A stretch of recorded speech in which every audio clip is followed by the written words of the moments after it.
Yes, sir. Yes, sir. Okay, fine. Thank you.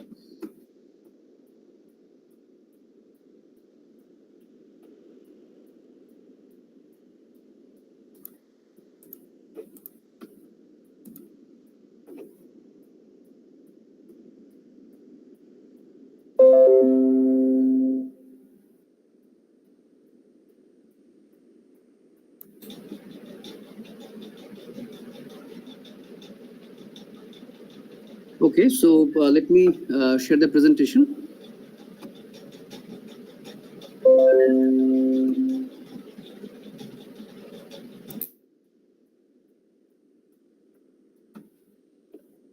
So are you able to see the presentation file? Yes, sir. Yes, sir. Okay, fine. Thank you. So so a very good, welcome to all of you, and I thank you for continuous support for attending all the lectures after your daily schedule, hectic workload and all these things. And I was requested yesterday for this kind of this topic, this higher education and society. And as you can see that means including myself, all of you, means all of us are basically living in this cross section of this topic, which is very, very close to our heart and our brain, both means higher education and society. So we see that higher education has a positive impact on the society, and also from the society there are a lot of things which happen and which influence how the higher education trajectory moves forward. And we have seen that this UGC and the government of India, they have made a very accurate decision by incorporating this subject as part of this training program. For all of us, we should learn and discuss and regarding the higher education, be it a normal college level or university or an institute, means engineering institute. We all face a lot of problems, and that also impacts our personal life, and hence they also impact the society. So today we are going to discuss with a couple of examples that how as part of this MM-TTP we are going to have some better understanding about the higher education scenario, and that what role it plays in molding the society, and especially we will give more emphasis on the PhD admission process, and sometimes when we do not get adequate PhD admissions, sometimes we see that the students are not interested to pursue PhD, and for last couple of years, including the that corona inflicted lockdown, we have seen that initially what happened that everything went into the online mode. Okay, so companies developed a lot of softwares, and people with say some PG degree, they started accepting those job offers of online coaching kind of thing, and that basically played an important role in reducing the PhD intake. And from IIT BHU perspective, I can say that last year July admission, we had 22 vacancy in our department, chemical engineering. So you can guess that what could be the total requirement or vacancy available for the about 13-14 departments, and the same thing for other IITs.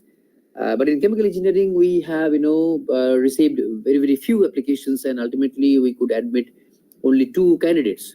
So since our promotion is directly linked with number of PhD guided and our output as a professor, as a researcher, you can say this that work on the research topics, and the necessary outcome, like in terms of research papers, then publications, conference papers, and patents, and all these things, and technology modification development.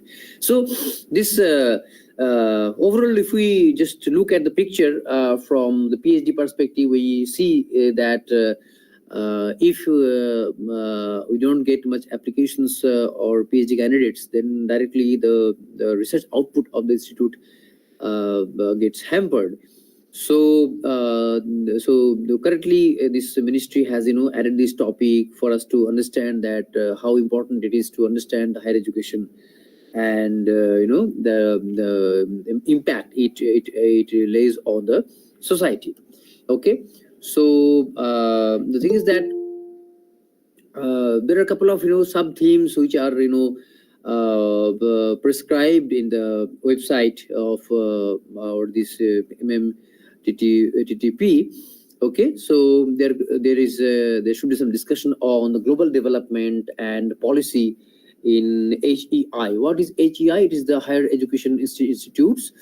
That means you can say that higher education institutes might be defined who are basically imparting PG level degrees as well as PhD, and they could also be offering UG programs. For example, from the very beginning, that if you look at the trajectory of IISc Bangalore, you will see that they were mostly into PG degree and then PhD, and with only a few years back they have started the 4-year UG program.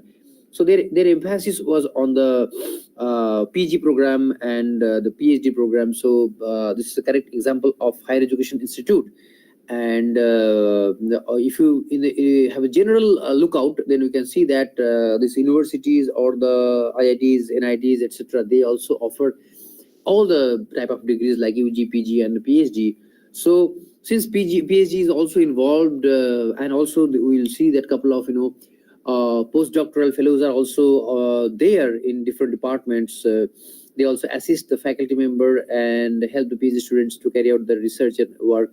So this in this HEI platform, we see that all the institutes which offered PG and PhD level degrees, and they may or may not offer the UG programs. They can be defined as higher education institutions, and their time to time they have to evolve themselves and with the guidance of the government policies, and they have to implement the government policies, because the government basically decides in which direction we have to focus on about the new research, new technology development, and all these things.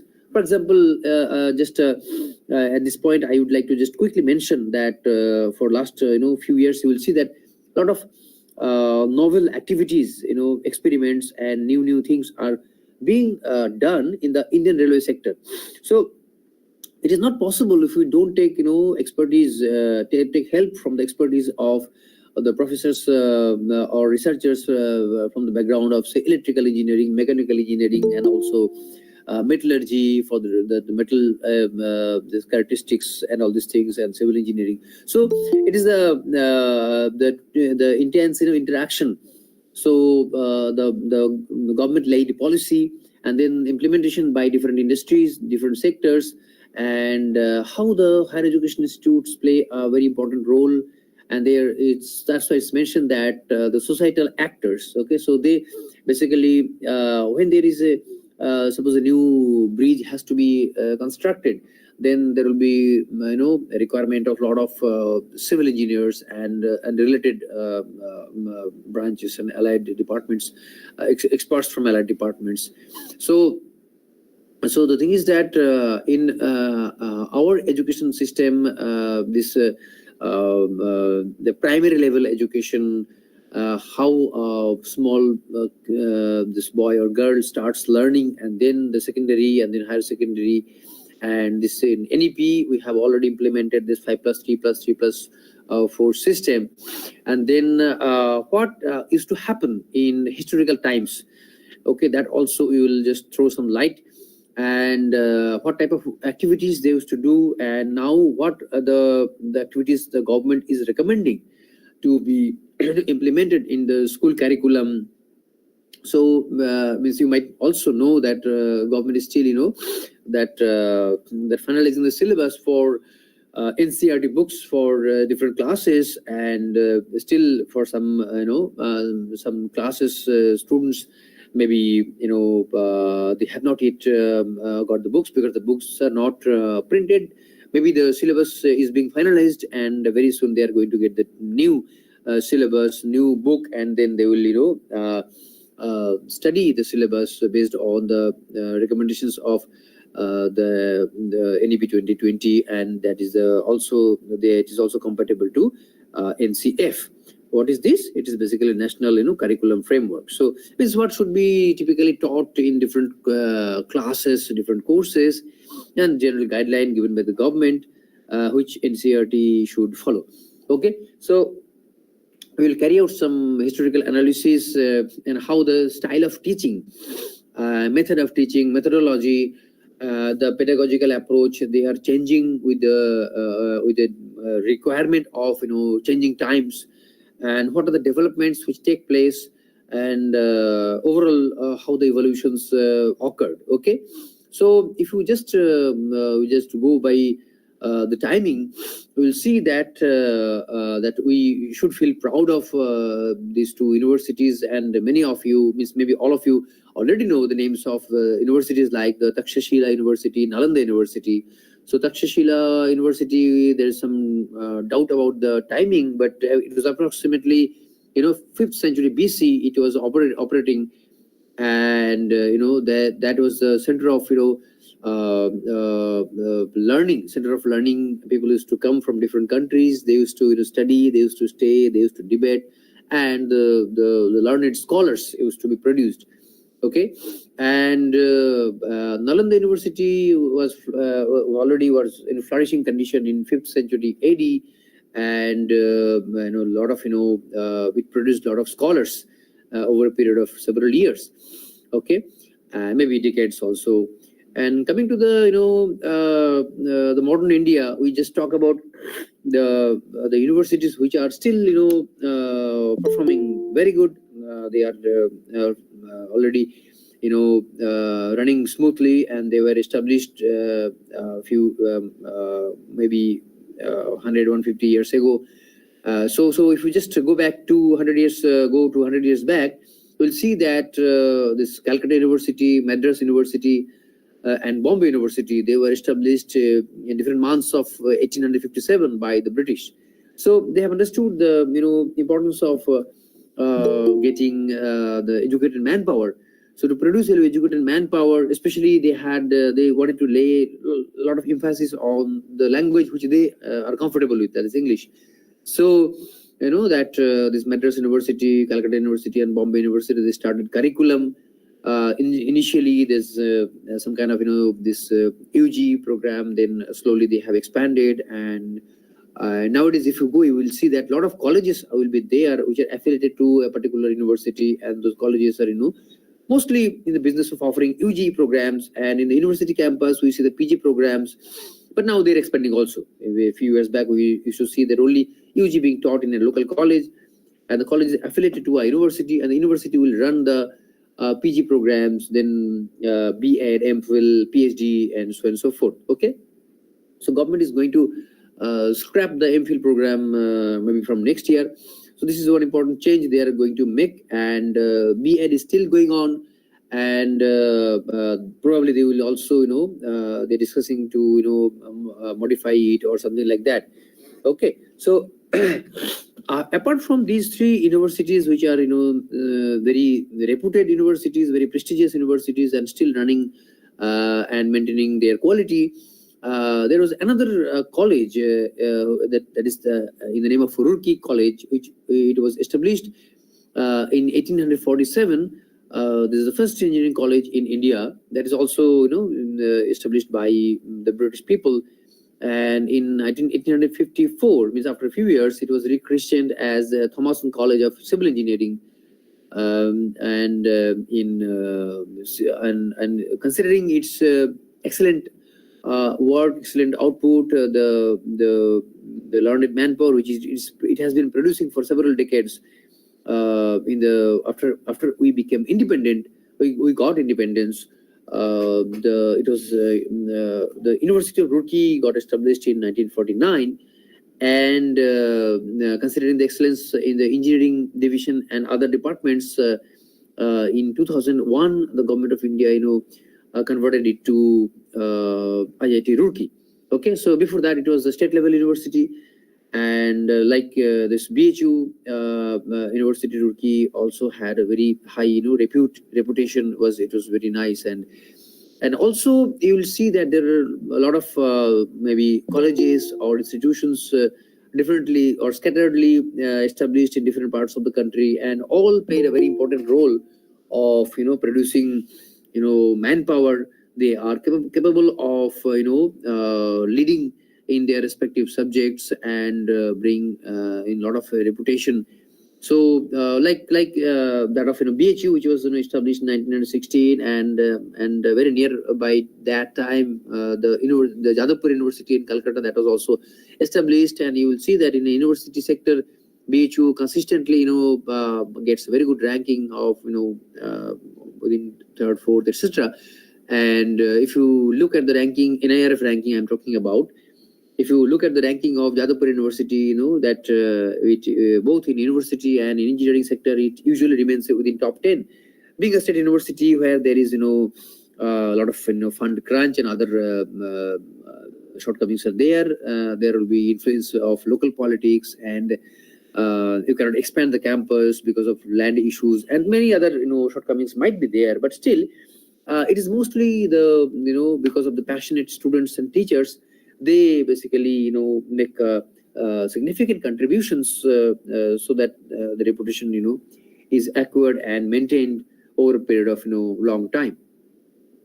So since we are talking about the higher education, and getting a PhD is a matter of prestige, and I think is in our today's presentation, everybody is a PhD. So you all know that how much hard work you had to put to receive your PhD degree, doing in-depth study, and particularly people in the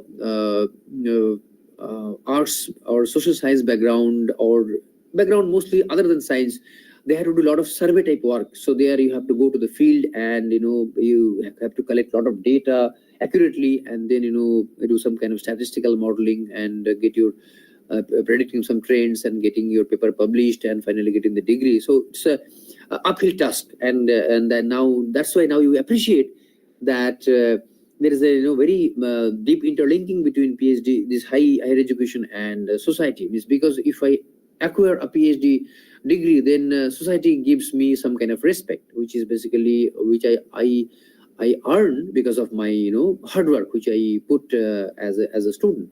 Okay, so that's why it brings me to the thought that let us search for the first PhD in the world. So the first doctorate degree was awarded in Paris in the 12th century. So it was not given to a particular institution, but it is based on theology, law, and medicine, and altogether a few institutes were clubbed and were given the PhD degree. And after that, in the recent past, in 1861, the Yale University of USA conferred the first PhD, and soon after, I think Harvard gave the PhD degree. If you talk about India, this first PhD was given by Calcutta University in 1877. Then there was I would like to nowadays we are also we talk about women empowerment, and we want enhanced participation of lady professors and PhD scholars and researchers in our country.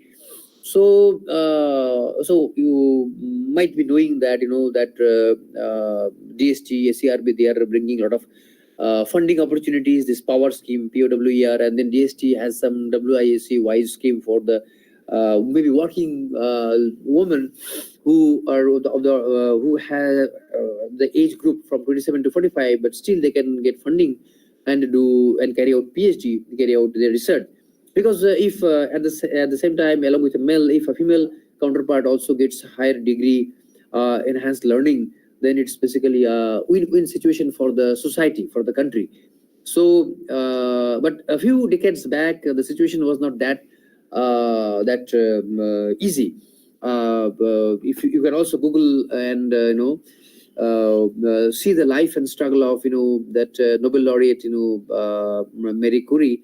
She got Nobel Prize in 2 different subjects, and she also had a lot of struggle because the acceptance of women to do some research, to get the degree, get admission, and every step there would be a lot of struggle, because mostly the higher education and also research basically involved male dominance. So even if you go to different IITs and the core engineering, like mechanical, civil, electrical, chemical engineering, electronics, you will see that the percentage of lady faculty members are much less. But still, you can see that people who are basically going to do PhD or getting a BTech from top IITs, there will be some good percentage of girls. But still, maybe the authorities are choosy to appoint female applicants as faculty members, and that might be some kind of dominance, we can say. Okay, so so this Dr. Kamala Sohani, she was the first woman to receive a PhD in 1939 from IIT Bangalore. Probably she got it in the subject of biochemistry, and she got interested to do PhD because in her family there were a couple of persons who pursued higher studies, and that motivated her to carry out in-depth research. So she approached IIT Bangalore to do PhD, and her application was rejected by the then chairman, and who was Nobel laureate Sir C.V. Raman. And he used to believe that the girl applicants will not be allowed to do PhD, to get admission.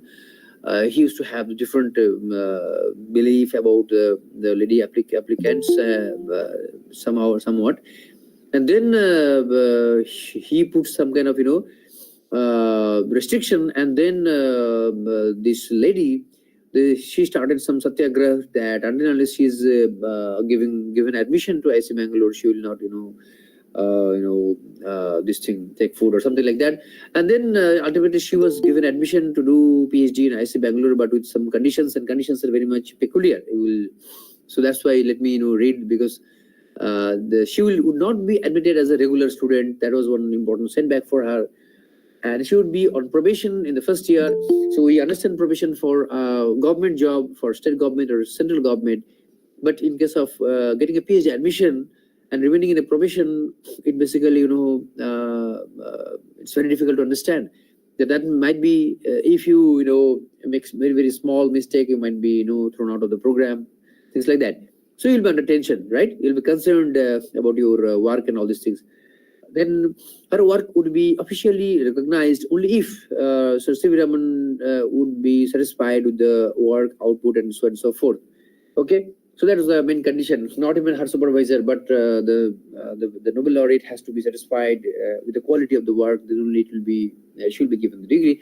And finally, it will be she will not spoil the environment. Means it was mentioned that she will not be a point of distraction for the male researchers. So some kind of gender bias and all these things used to play a very, very important role.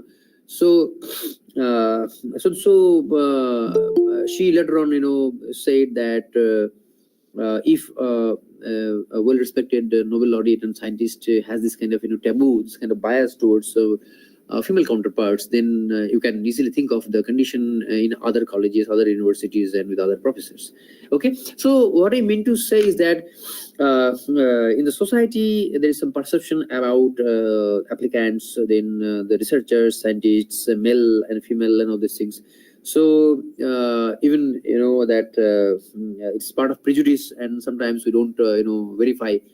And here also means these days also we see that we hear that somebody is saying that Mr. X started doing PhD because he didn't get a job, and that happens. This kind of statement is passed on some candidates, mostly in engineering, because there are jobs are available in engineering, but we don't do the adequate verification. For example, if you look at the job statistics for this outgoing batch of 2024, you'll see that about 36% students of IIT Bombay still have not got jobs. They are, they're from the top IIT. They are, they have had a very good ranks in JEE Advanced, and they are really intelligent. But market condition is such that there is a scarcity of jobs, and they are able to find jobs. And same situation is in IIT Madras. There are about 38% students who are a year to get jobs. And now it's April has started, so April end there will be the end semester exam, and by middle of May they have to complete the program and go back home, and then they will join jobs. People who have not secured jobs, they will have to they must have some plan B, or if not, then they have to think about some kind of preparation of jobs, UPSC or CAT or other things. But many students may not be interested to write GATE and start a job in PSU, because they're interested to get a job through placement, campus placement, because there they can get a higher package and maybe some kind of reputation and prestige, or good companies, good brands with whom they can get work. So these issues are there. So this slide basically tells us that the gender discrimination, like other field, this problem still used to persist in academia, especially higher education. Okay. Now coming to the means from my previous 5-6 minutes of discussion, you might develop an idea that I am batting for the PhD degree. So let me clarify this, that there are two important things like the formal education and informal education. It's because we cannot prove that you should get a formal education to be defined as an intelligent person or established person or an authority in the subject, because some people who you could say grossly failed in the formal system of education, they later on excelled in the informal way also. Like last week in my lecture of student diversity, we have discussed about Stephen Hawking, and then Pablo Picasso, the greatest painter in the world.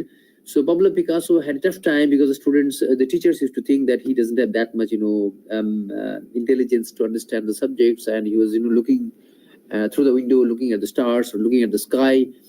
But later on, his father understood the hidden talent, and he shifted the school, and he excelled. So the thing is that this is still a point of debate, that whether we should go for a formal education or informal education to do good in higher studies, higher education, etc., or go deeper into some subject. Okay, so one problem of informal education is that the problem with social acceptance. Suppose if some student is in class 6, 7 or whatever, and he's passionate about doing something and he wants to leave the school, then the first opposition will come from the parents, because the parents will have to answer a lot of questions from the nearby, their surrounding people, their neighbors, their relatives, that oh my God, what is he doing? So it's very difficult for the parents to understand the hidden potential, the passion with whom their son or daughter wants to delve deeper into some particular subject and excel.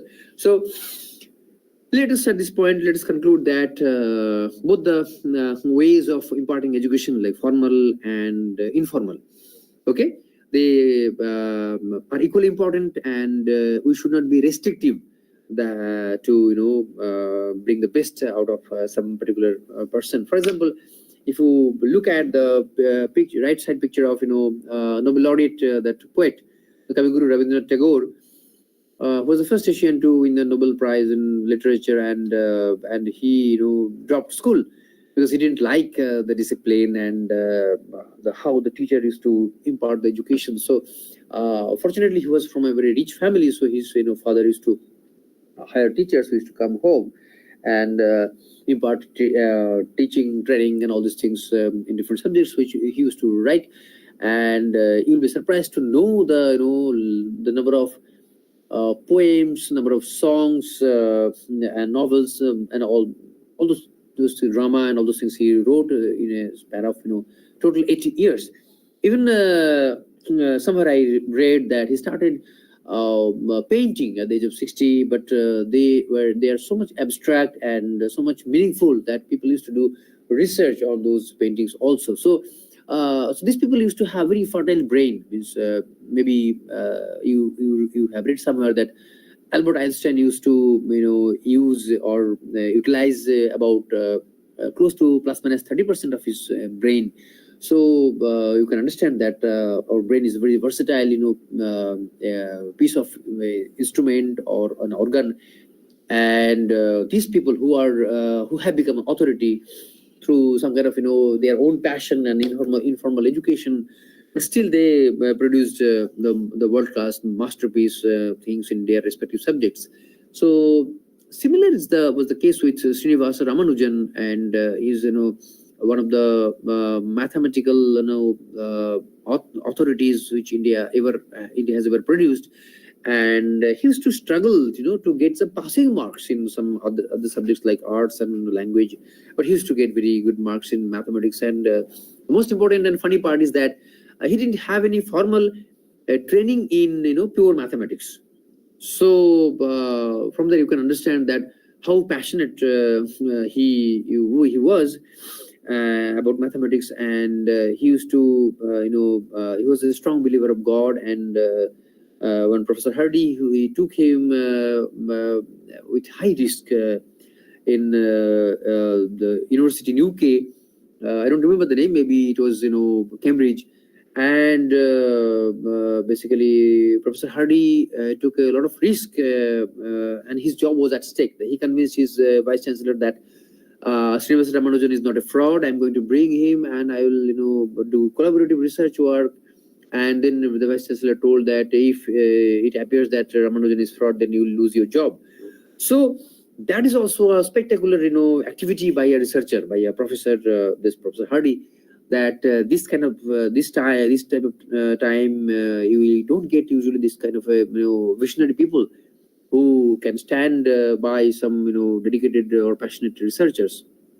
So the thing is that Srinivasa Ramanujan was a strong believer of God, and he used to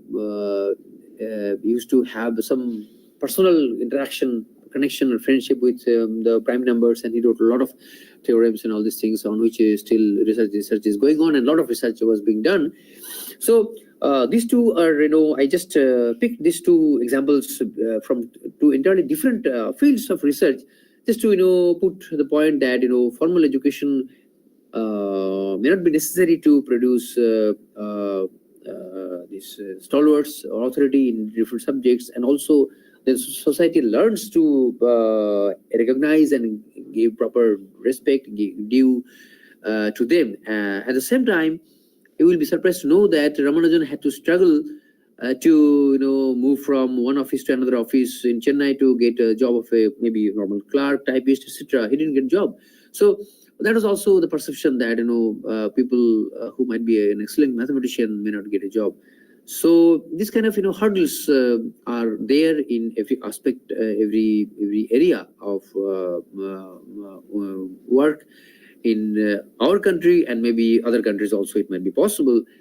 So here let us appreciate the fact that the society produces this kind of people who are not ordinary, like a normal student in the class, school or college or whatever, but they have their own passion and they break all the barriers and excel in their respective fields through their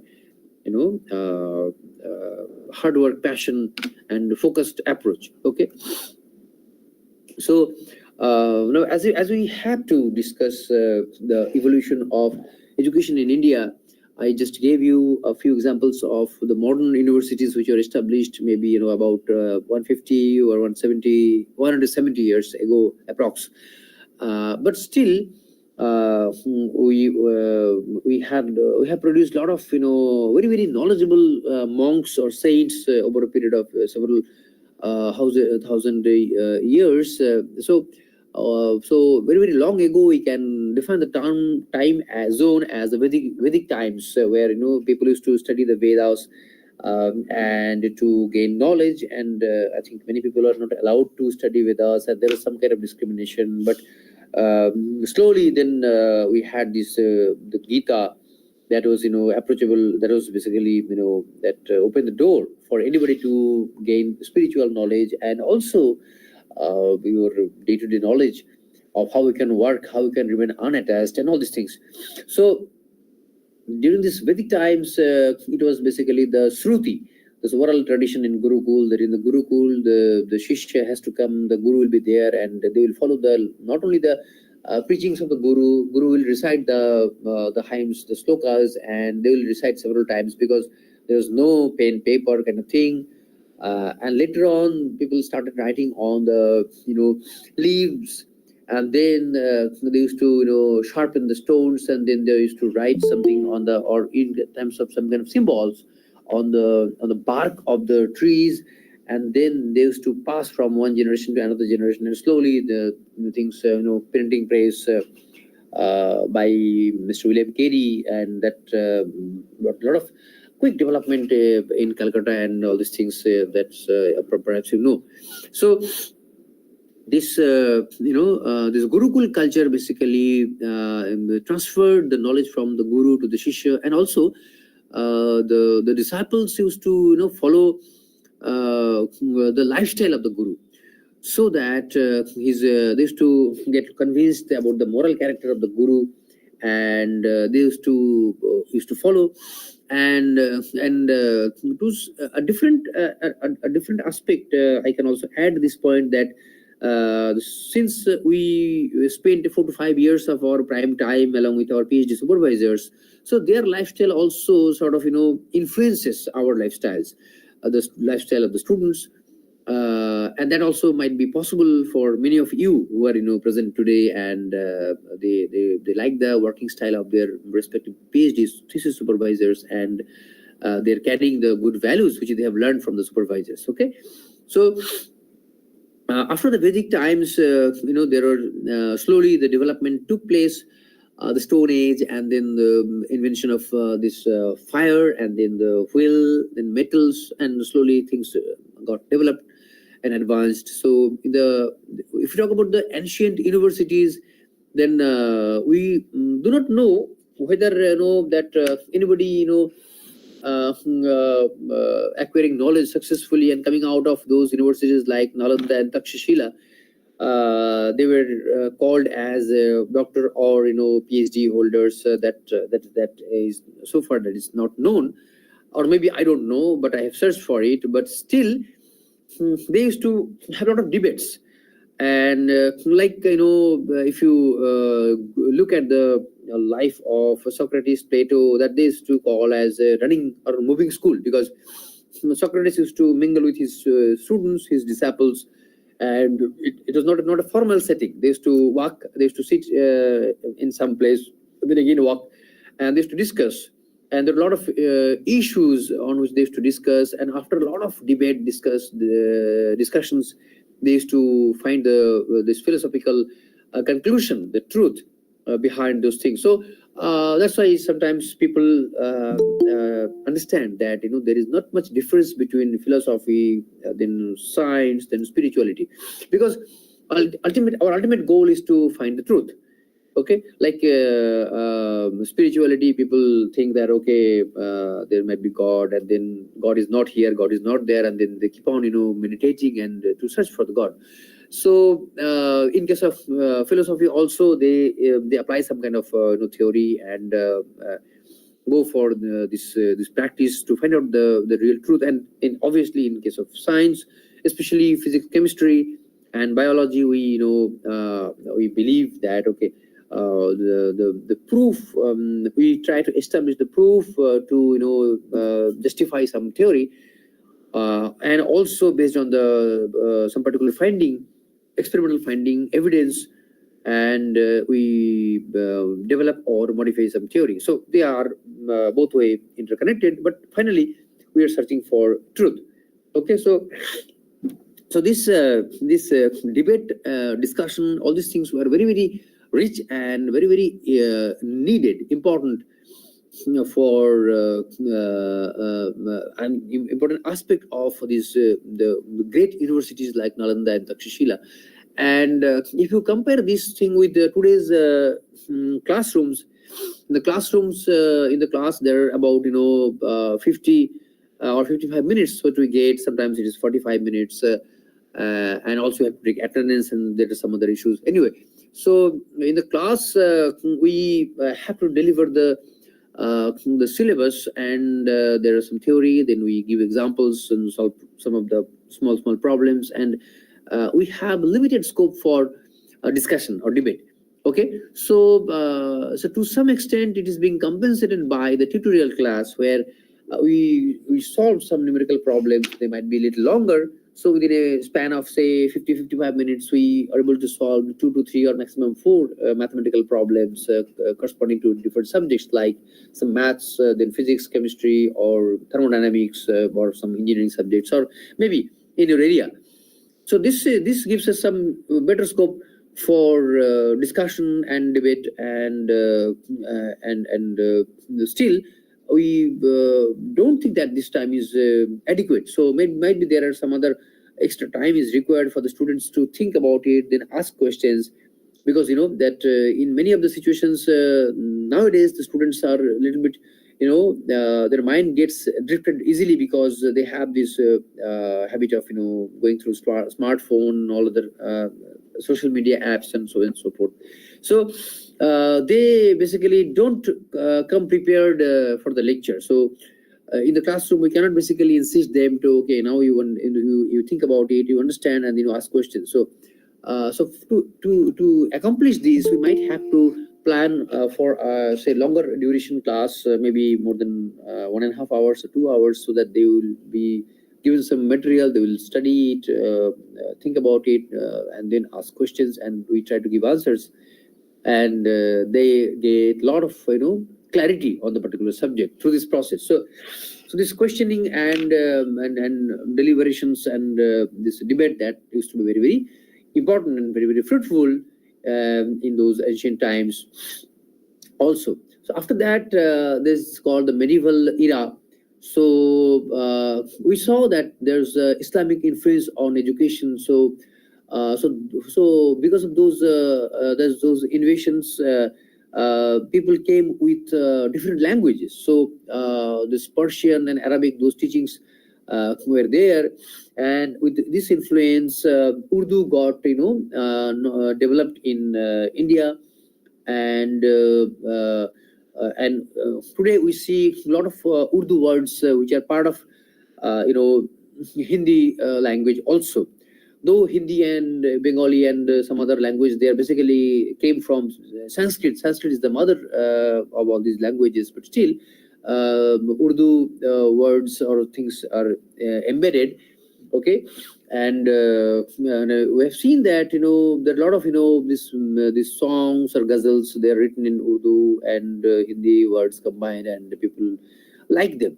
So I don't have much knowledge about Persian and Arabic, but I believe that these languages they used to study and teach both the science-related subjects as well as arts and social science, philosophy, etc. Okay, so after a couple of hundreds of years, when the British basically came to power, they brought the colonial rules. So so since they had only one language, that was the English, so they basically wanted some kind of subordinate people who can be appointed as a clerk. They should be able to converse with the British people in English. So there was a need to start teaching English and produce a few manpower who are good at English. So there is a lot of demand for the people in a job who can talk in English and so on and so forth. So so they have introduced this British education system where the medium of instruction was definitely English, and people from India, they were from different states with different languages, and the language diversity we have discussed in last week, and we have got surprised and appreciated that there are about more than 700 languages possible in India, and about 22 official languages. So but British wanted that anybody who wants to job with the British Empire, he should be comfortable with English. So there's a lot of emphasis on English, and that was incorporated into the British curriculum. And in 1947 we got independence, and then the many part of the country there was rampant illiterate people who didn't have access to that education or schooling. So the focus of that particular time of the government was on literacy and elementary education. So elementary education means the British has just left our country, and we have to expand our system of the country, and wherever we lack, we have to develop those areas. So we need people who can at least be literate, and they understand what they are speaking and what job they are done, and we can instruct them what to do. So a mere elementary education was important, and that was required. So the government put a lot of emphasis on providing or imparting the elementary education. Then the modern era, after a couple of years, the government of India recognized that there is a need to establish world-class institutes, particularly in the field of science and engineering.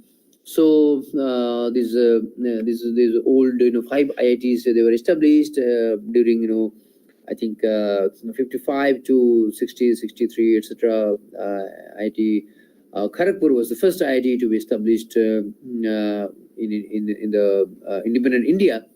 And in IIT Kanpur, it was established in 1959, and at the same time, I think probably IIT Madras, and then Bombay and Delhi, and after that it increased. Okay, so and then also in the Institute of Management, the government wanted to bring the best in the management sector, so that they can manage the enterprises and they can run the business in different domains. So that was there, and it was a technology driven process. So in the IITs, not only the basic subjects of different engineering being taught, but also the technology and these labs and all these things were upgraded, and different the government took help from different foreign countries. For example, in Kanpur, they used to take help from US, and that helped them to establish good quality labs, and they were able to modify or upgrade the teaching, the pedagogy, and then these IITs used to produce the very good quality engineers who can join these the companies or industries who are well reputed for their products, for the quality and the efficient processes. Okay, so after that, what happened is that if we talk about the present era, we can say that the diverse education landscape with traditional and modern approaches. Okay, so in the NEP 2020, what we are going to do is that what is going on for past several years or decades, that is there, but with that we want to incorporate the ancient university teaching style, and also experiential learning, skill-based learning, and so that one student can grasp the subject quite easily, and if he is able to understand, then the immediate benefit is that he will not forget it. So so the thing is that we talk about the placement scenario just a few minutes back. So you'll see that there is something called a placement scenario, unemployment, and also there's an important term called the employability. Okay, so what is the employability? Employability is basically the point where some student might be having the degree, okay, and he might be having the mere basic knowledge, but when it comes to asking them to solve an industrial problem, or this is the problem, what could be your suggestion, so they basically cannot think out of the box. So that was a real drawback, and that used to be the case with different universities, or earlier it was REC and some institutions that they basically there was not much interaction between the industry and the academia, because in academia professors used to think that, okay, teaching is my job, and I will take the class, the lab, and all these things. I will produce the best quality engineers, and whenever he will join industry, he will get the adequate training, and he will become a good manager over there. But nowadays, if you look at the in engineering landscape, if you look at the job scenario, like the demand and supply, you'll see that simply take an example, that BTech in, say, computer science. So there are if the demand is X, then the supply could be twice X, 3X, etc. Very, very larger than the demand. So obviously the HR department of the company who want to maintain very strict quality and all these things, they will have to do a lot of really hard work to find out the guy, to find out the recent graduate who is really employable, who has this knowledge, this passion, and this expertise or competence level, who can quickly understand the problem, and who is capable of operating the machines or learning very quickly, and then operate the machines in an efficient manner without mistakes, and they can be hired, and others should be rejected. So this employability is a very, very important term these days, and I think all the engineering institutions or who are producing science manpower, etc., they should focus on employability and communication skill, and that vocational skills, like whatever the student learns during the undergraduate program, from the labs, different labs like workshops, labs, the drawings, different types of drawings in core engineering. So all will make him very good candidate for being employable. So if he is employable, then definitely there's a higher chance for him to get the job, and that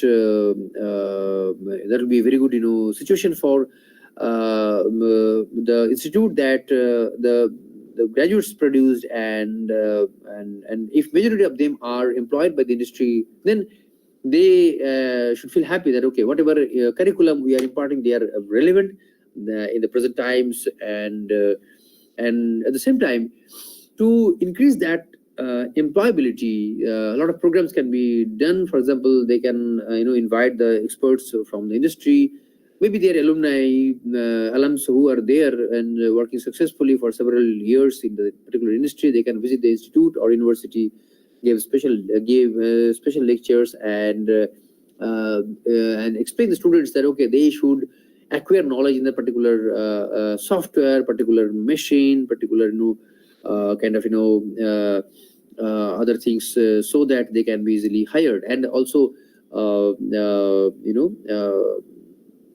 the expert training as part of the internship program into that industry will quickly make the student understand the process of the industry easily, and then it will be easy for the company to hire that particular student for job, and that will greatly enhance the employability.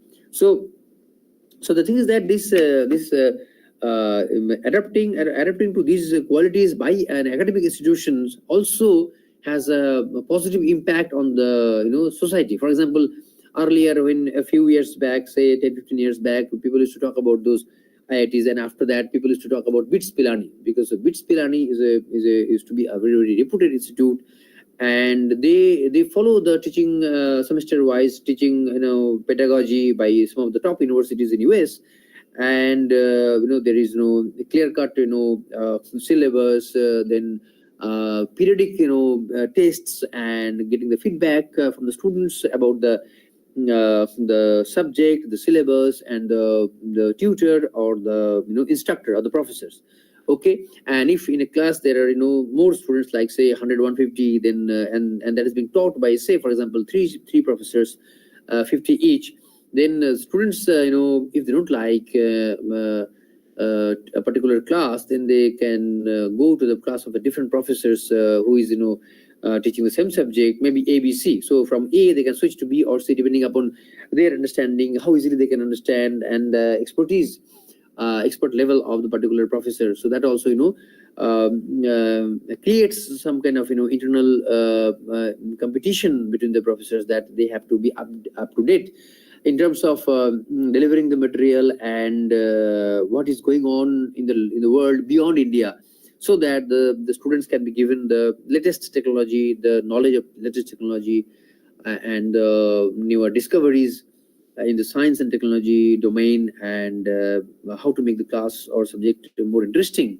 to the students, and make them employable, or you can say job ready, so that they can easily get job and bring reputation to the institution.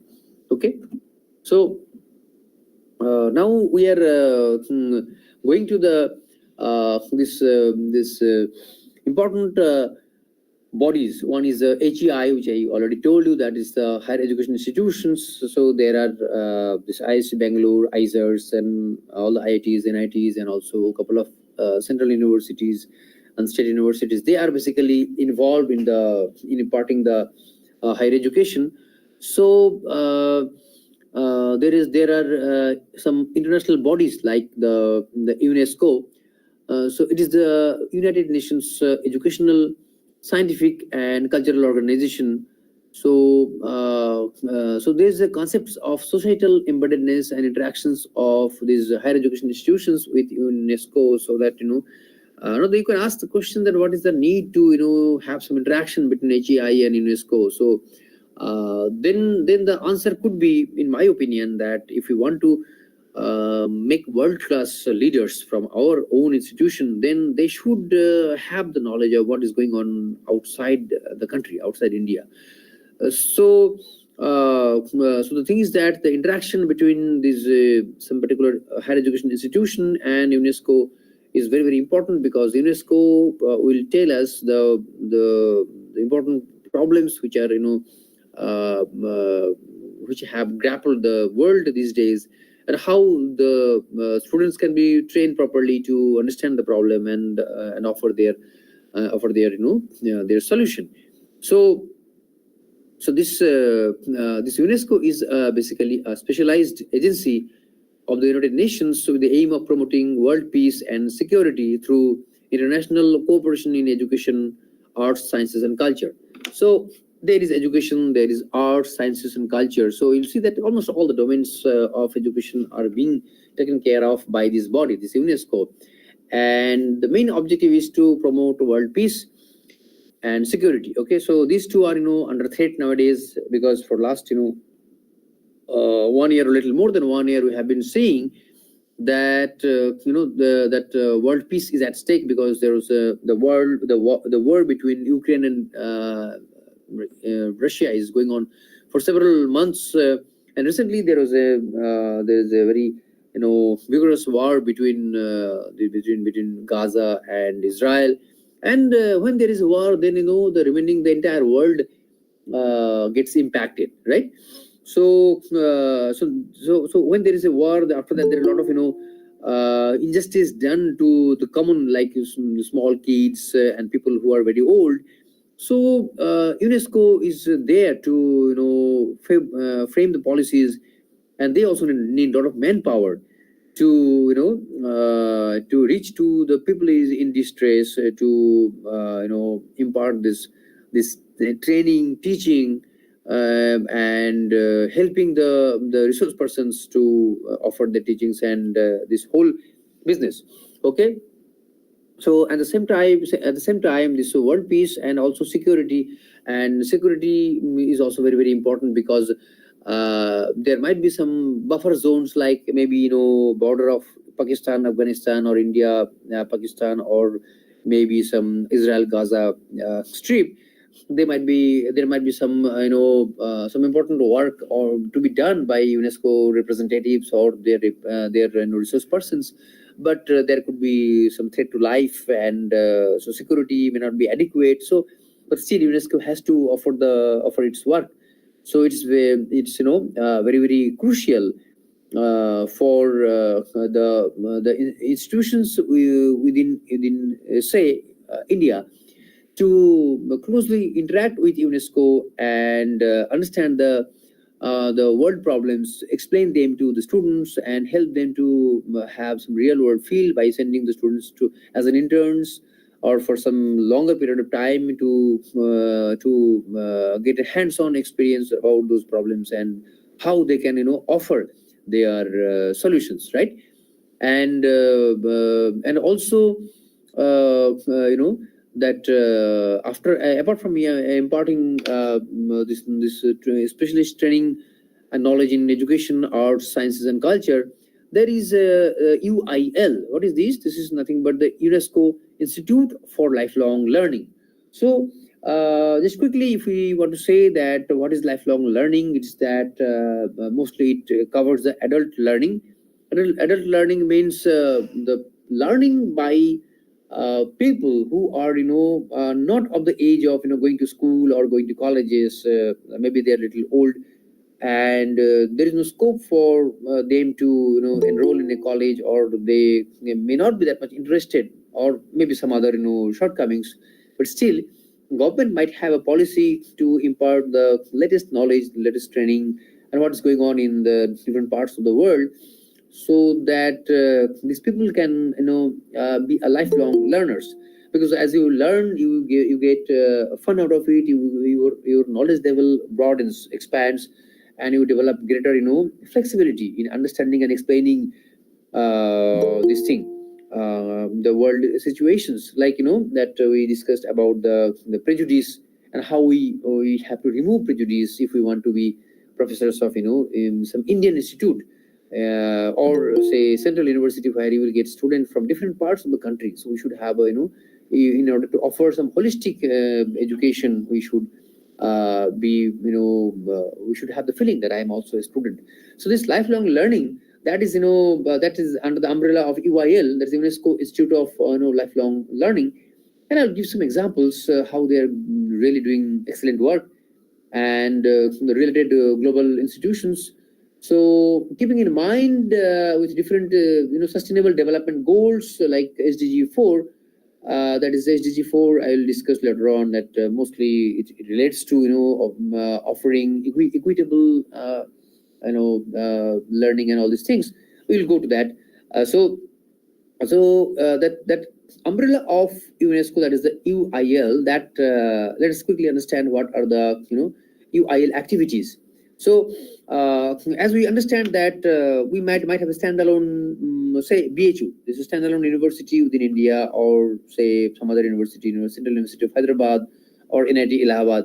So so the thing is that now, if you want to, you are a professor of say NIT this thing Allahabad or NIT Prayagraj, and now you want to develop some connections with the UIL. How to do this? So basically you have to start one program, and that has to be aligned with some kind of sustainable development goal, and then you start developing some kind of communications, contacts, and collaborations with UIL, and by establishing this, you can basically start strengthening the partnerships. Okay, then UIL might recommend you that, okay, for your job, you can collaborate with this particular institute with Taiwan or China. So then we start doing this thing, and basically after the strong networking and all these things, it becomes mutually beneficial for both the institutions. So with this, what UNESCO is gaining is that they are able to train a larger number of manpowers, building capacities, and providing policy advice. Providing policy advice means now after collaborating with UNESCO or getting the inputs from UIL and other institutions in the different countries, we can make them compatible and we can understand that the similar problems occurring in India, and we can provide some kind of policy advice to government of India to make some policy in this direction so that it will benefit the citizens of our country. Okay, and by this process we will be able to generate a lot of data, because we have to do a lot of surveys, collect a lot of information from the different people of different race, region, and culture and religion, etc. And the pool of knowledge will be generated by the institution, and that can be used to make some very good policy documents, and the proposals can be sent to the government for implementation.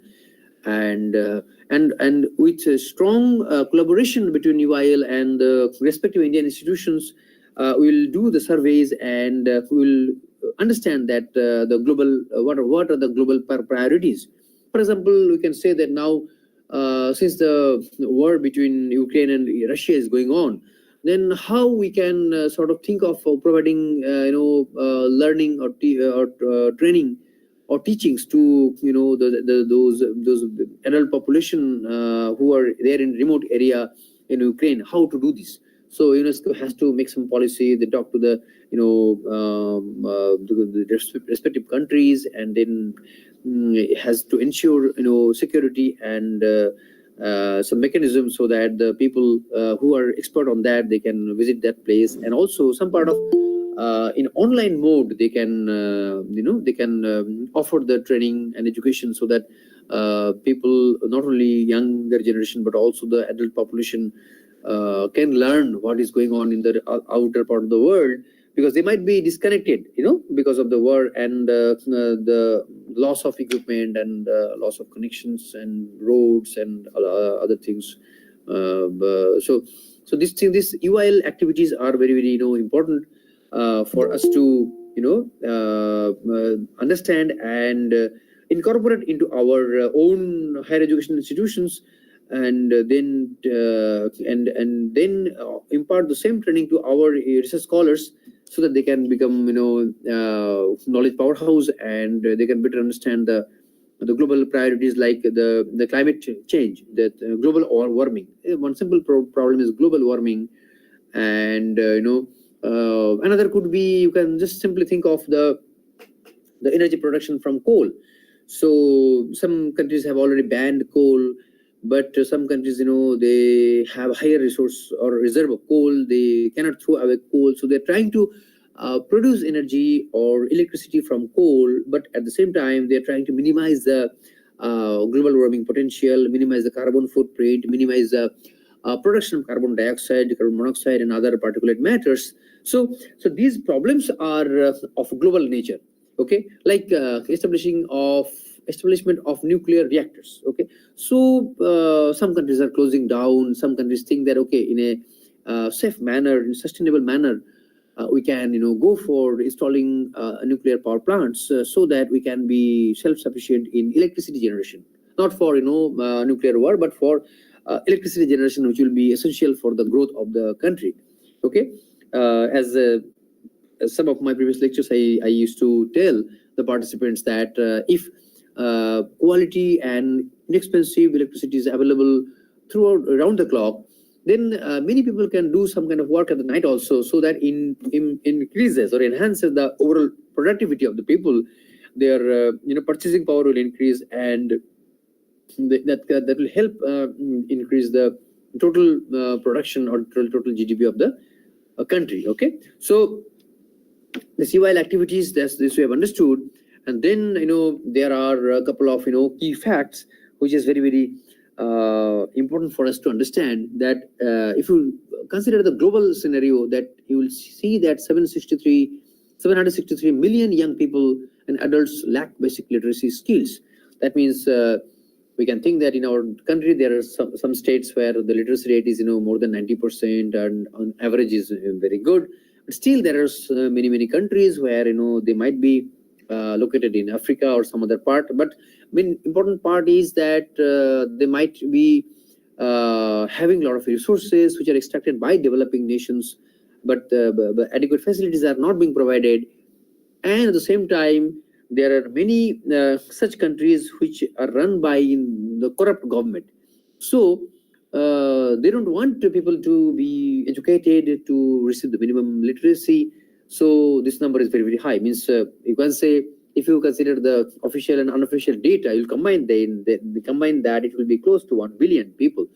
So 1 billion young people and adults, they lack basic literacy skills. This is a this is a big burden on the people, because if you are not educated, you cannot understand what is good, what is bad, what is good for you, what is good bad for you, and what is good for your country, what is bad for your country. So you cannot basically make a choice. You cannot make an educated guess or make a very good decision that what to do, what the country should do in future. Okay.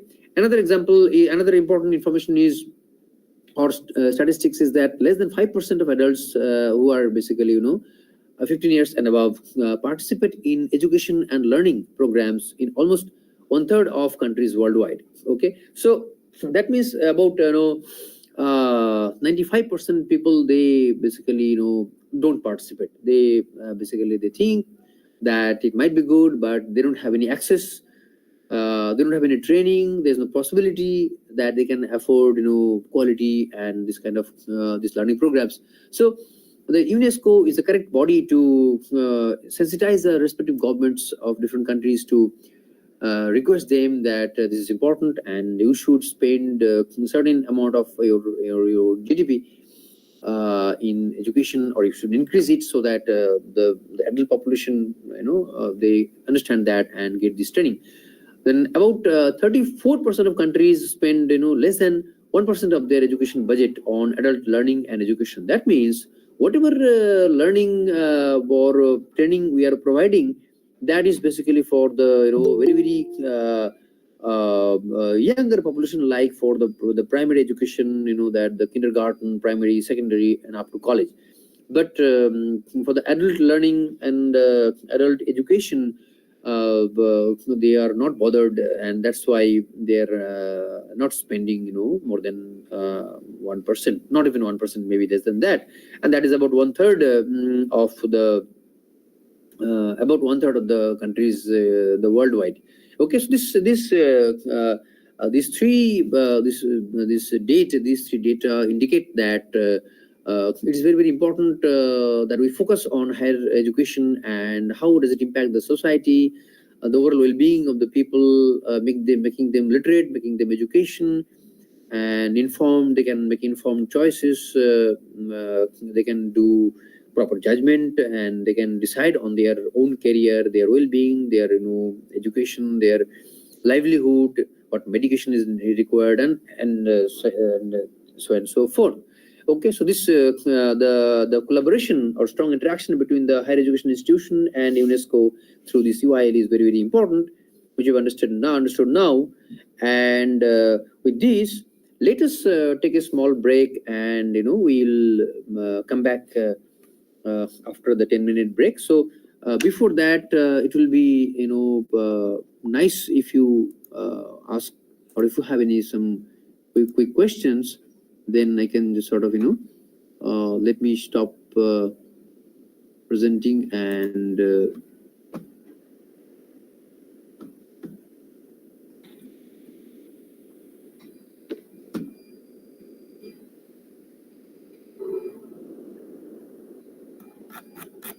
so we can spend 2-3 minutes if you have any quick questions, and then we'll go for the break and then resume our second session.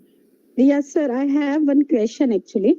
Yeah, please. As we are discussing higher education and PhD and all, so today's scenario, what we are facing in our LNMU, Lalit Narayan Mithila University, Darbhanga, that few of our PhD students who enrolled in 2023 for the coursework, they have completed their coursework, but in the meanwhile, last month of November, of 2024 23, they got selected in 10+2 BPSC.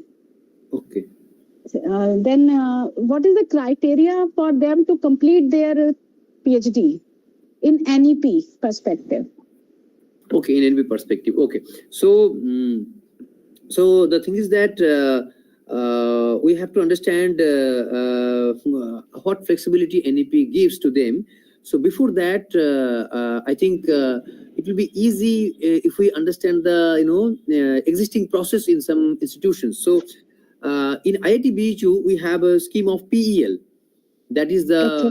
let me write this. It is very important, and you can also in the context of NEP, that will definitely give the flexibility. So this is called the professional employment leave. Okay. Okay. So for example, that happened with my student. His name is Mr. Devesh Srivastav. Is from Kanpur. So Okay. so he after he completed the coursework, he got job this government polytechnic within Uttar Pradesh. Okay. Okay, so he took PEL and joined the job because it is government job. They don't want to take the risk. So the condition is from the IIT BHU side is that within 6 years you have to submit your thesis. Within 6 years of time. Within 6 years, yeah, from the start. Okay. From the start within Okay, 6 okay. years. So Okay. so the maybe for first 4 semesters you have to be there to do the formality of coursework, and there is some comprehensive examination. You might have similar thing also. So once they get the job, they have to apply for PEL. Now he completed 6 years, but he is waiting for 2 papers to be published, accepted, because that is the Okay. criteria. Okay. So he just had to submit an application for extension of PhD. Okay. Okay. That was granted by the Dean of Academic Affairs. Okay. Okay. And yeah. what about the probation period? That means they have to complete their probation period in the current institution where they are getting the job, government job, and after completion this particular period of time, serving period of time, then they can apply for the PEL, or anytime they can apply in the course of probation also they can apply. Okay. Yeah. So if I have understood you correctly, within the PhD there is no probation period. That is for the job only, right? Yeah, job only. Yeah. So once they complete the coursework, and if they get a job, they will apply to IIT with the copy of the offer letter, and they will get the PEL. And after joining, the probation period will start, because Okay, yeah. their job, the eligibility is M.Tech, not PhD. Yes. And they already have the M.Tech, so that will be only for 1 year. So the probation period is already over. Now they're permanent employees, and within as soon as his 2 papers are accepted, he will be submitting his thesis. Okay. Now your question is very important, because in the case of just NEP is about to be implemented, means it is officially implemented, but in this this kind of questions will come shortly, means after any students enrolls the PhD program and that does work and get job and all these things. So I think that flexibility will be with the institute, and with NEP, if there is some more flexibility, that I will search and I will let you know, because we have your email IDs, so I will let you know. Yes. Okay? So it's not a big problem. Thank you so much, sir. Yeah. Actually, he has completed his coursework, results are out, and the formalities of synopsis submission is going on. But we are in dilemma whether they will be continuing the PhD or not, because our seat will be booked, and we cannot take another student because he has already enrolled on that seat. Right. So this is the that is also, we also have these seats are occupied. So the thing is that is it possible that after they get job in BPSC or whatever, they can request to give some extension, that he will join after 6 months or something like that? Actually, they are just afraid to announce that they are in job, because they are at probation period. Okay. So they are feeling like kahin job na chali jaye or kahin koi action na ho jaye, like that. Okay. That means one option could be that parallel with the job, in the night time they do little hard work, so that they weekends or holidays. Yeah, but okay. is there possibility for that, or any notification on any sort of regulation is there in UGC norms and NEP? That I want. Okay. So okay, I understood your question. So I'll send you the document. Okay. Okay, thank you so much, sir. Thank you. Okay, thanks. Okay, any further question?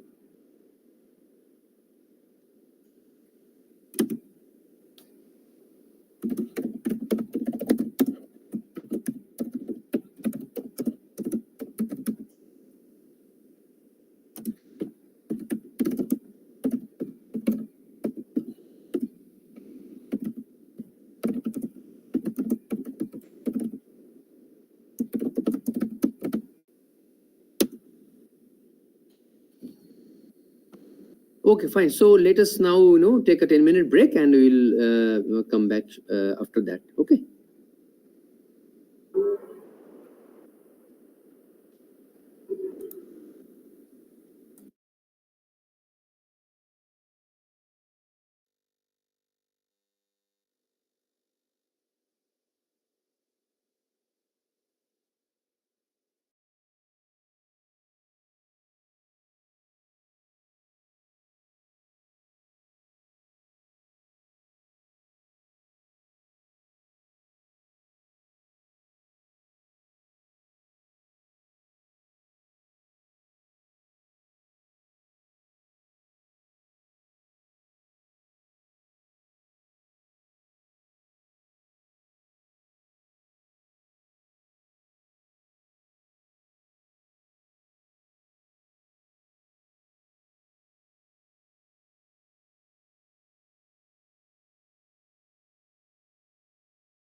So, okay, let's come back to the second part of the presentation. So, am I audible?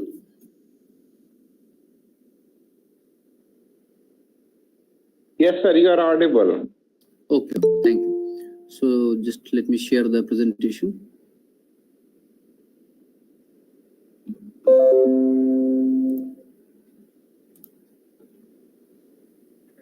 Are you able to see the PPT slide? Yes. Okay, thank you. So we just discussed about those important numbers which we got from this UNESCO, this UIL, and all these things that presents very, very alarming picture for the adult education scenario in different parts of the world, including our country. And it turns out that governments do not want to spend much on the adult education and making them aware and help them be a continuous learner, or you can say the lifelong learner. Okay, so so in this context, let me just quickly discuss about one case study that refers to a lady who is a UNESCO ambassador, and she is by the name Rita Rani Sarkar, literacy educator at the Kalupara Community Learning Center in Haridepur, Rangpur, Bangladesh. So since this UNESCO is carrying out this exercise, and they have done the survey and found out that the challenge in Bangladesh is that 25% of adults, more than 15 years of age, that is the definition of adult as per UNESCO, they are unable to read and write. So there is basically, as per the definition of literacy, we can say that they are basically illiterate. So if 1/4 of the population are illiterate, then it's a challenging task for the government to convince them to impart education to them, and making them converting them citizens who are aware, who are informed, and who can help the government to take the better decision. Or if the government takes a wrong decision or biased decision, then this population they are not in a position to critically analyze those policy implementation by the government. So that might create some kind of autonomy, and that might not be good for the country. So imparting education, especially this part of the adult education, that is though we appreciate that, we understand that UNESCO cannot solve the entire problem, but they can sensitize the government. They can bring some kind of policy statements and request the government to implement, so that this percentage of adults who are unable to read and write, that drastically reduces and the literacy increases.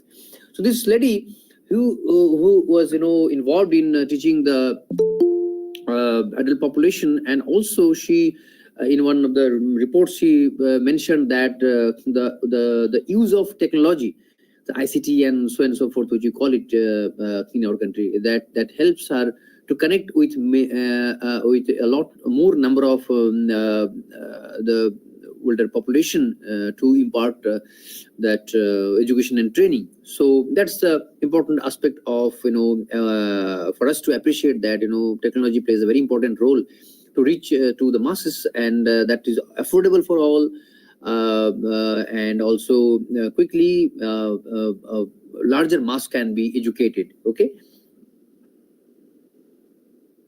So coming to the Indian scenario, because we are now we are mostly interested about the NEP 2020. So this adult education is replaced by education for all. So this education for all basically involves a larger landscape, that it consists of not only the younger but also older people, and no one is left out. Okay. So this is the term education for all under the New India Literacy Program for this next this 5 year. So starting from 2022 up to 27, this program will be is under implementation. So this program will be run by volunteers, and students and teachers registered under the Unified District System for Education UDIAC will participate.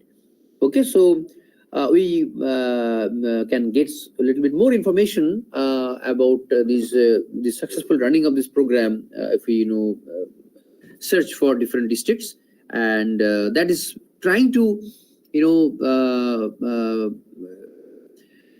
help to teach the many of the adult population who have who don't have access, or maybe they are in a remote location, or they might be initially reluctant, okay, to receive these teachings, but basically this is good for them it will help them, remain, aware or conscious about the health conditions regarding their medication and all these things, and also the world, what is going on in different states or country or different part of the world.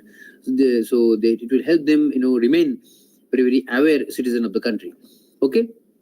So this the concept of adult education is not a very new thing in India, because for several thousands of years people have done this on academics. We have done a lot of research and practices also. So during this time of 1882 up to the independence, it was the more emphasis was laid on the concept of basic literacy, because making people literate was considered as a very, very important task.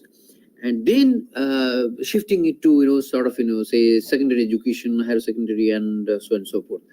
So from 1948 to 64, this concept of social education that flourished, and different governments and policymakers understood the importance of imparting social education that that will make the citizens aware or sensitize them about the social problems, evils, and all these things which are rampant, and help them be a better citizen through education. Then from 1965 to 77, there's the concept of functional literacy. Functional literacy means they are not only literate, but also they can carry out some functions, some performance, some tasks, and that basically helps the panchayats and other missionaries to work in a little better manner, because they are taking the informed decision. And then there is from 1978 to 2008, there's a concept of developmental literacy. Developmental literacy means government is a little bit pushing further that someone who is literate, then he might be given some assistance to impart more education, more learning, and so that he's become a aware citizen. And 2009 onwards, this is the concept of lifelong learning, so which is also included in the NEP 2020, that lifelong learning is very, very essential for any human being, and also very more so for our country. So that is being facilitated by the policy in the NEP 2020 also. So in the UNESCO program and the collaboration between UNESCO and the higher education institutes, we understood that we should work in the direction of SDG 4. What is that? Sustainable Development Goal. There are different numbers. 4 is SDG 4 is an important aspect which talks about the inclusive education and the equity. So it wants to ensure or it proposes to ensure inclusive and equitable quality education and promote lifelong learning opportunities for all. Okay, so in the last week we discussed about the student diversity and inclusive education, but mostly our discussion was limited to the school level and college level, and might be a little bit of including the inter level, like a primary school and so forth. Mostly the students with different religious, different cultural background, different physical and other needs. How the school can make this place better for them to study under this NEP 2020, that was being discussed and emphasized.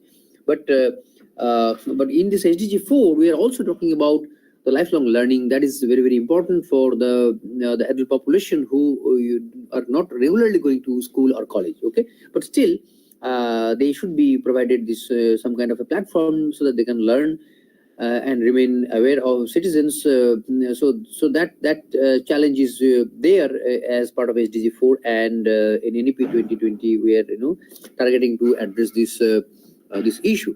Okay, including that of the quality education, and also it should be affordable and it should be equitable, and incorporating the inclusivity component into it. Okay, so this is the same thing which we discussed last week, that when you talk about inclusivity or inclusive education, then we understand that there is diversity, and that is very, very quickly just to recap that we discussed last week, that student diversity incorporates students from different regions, students with different cultural backgrounds, and language barriers will be there. There will be different religious beliefs and race and all these things. So accepting that, and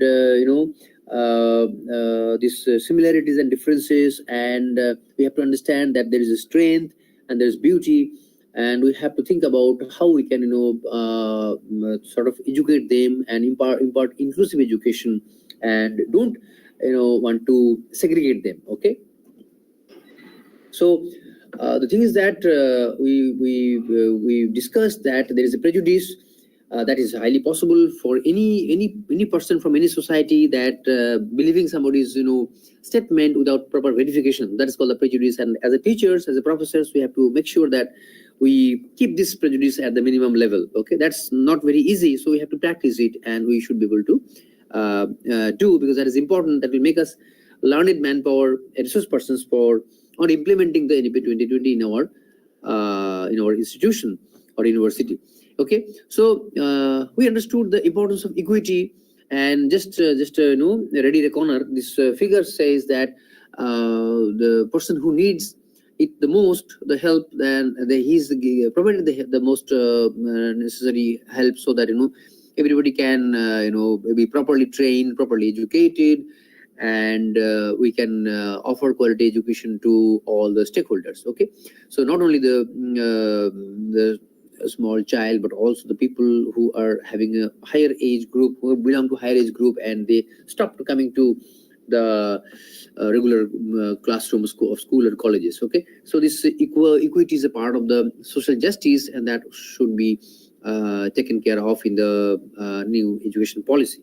Okay, so how to do this ensure that inclusive education is imparted to the students of any age group. So for that, there is the universal design for learning. So universal design for learning means it is not only limited to a particular school or a particular district, but it is universal. That means there should be common language. There should be the flexibility. Flexibility means too much of prerequisites and all those things are not there. Okay, so after some basic understanding, basic studies, you should be able to grasp the concepts which are imparted through this classroom, through this maybe online or offline mode. That is a secondary thing, but you should be able to understand, because there is a lot of flexibility.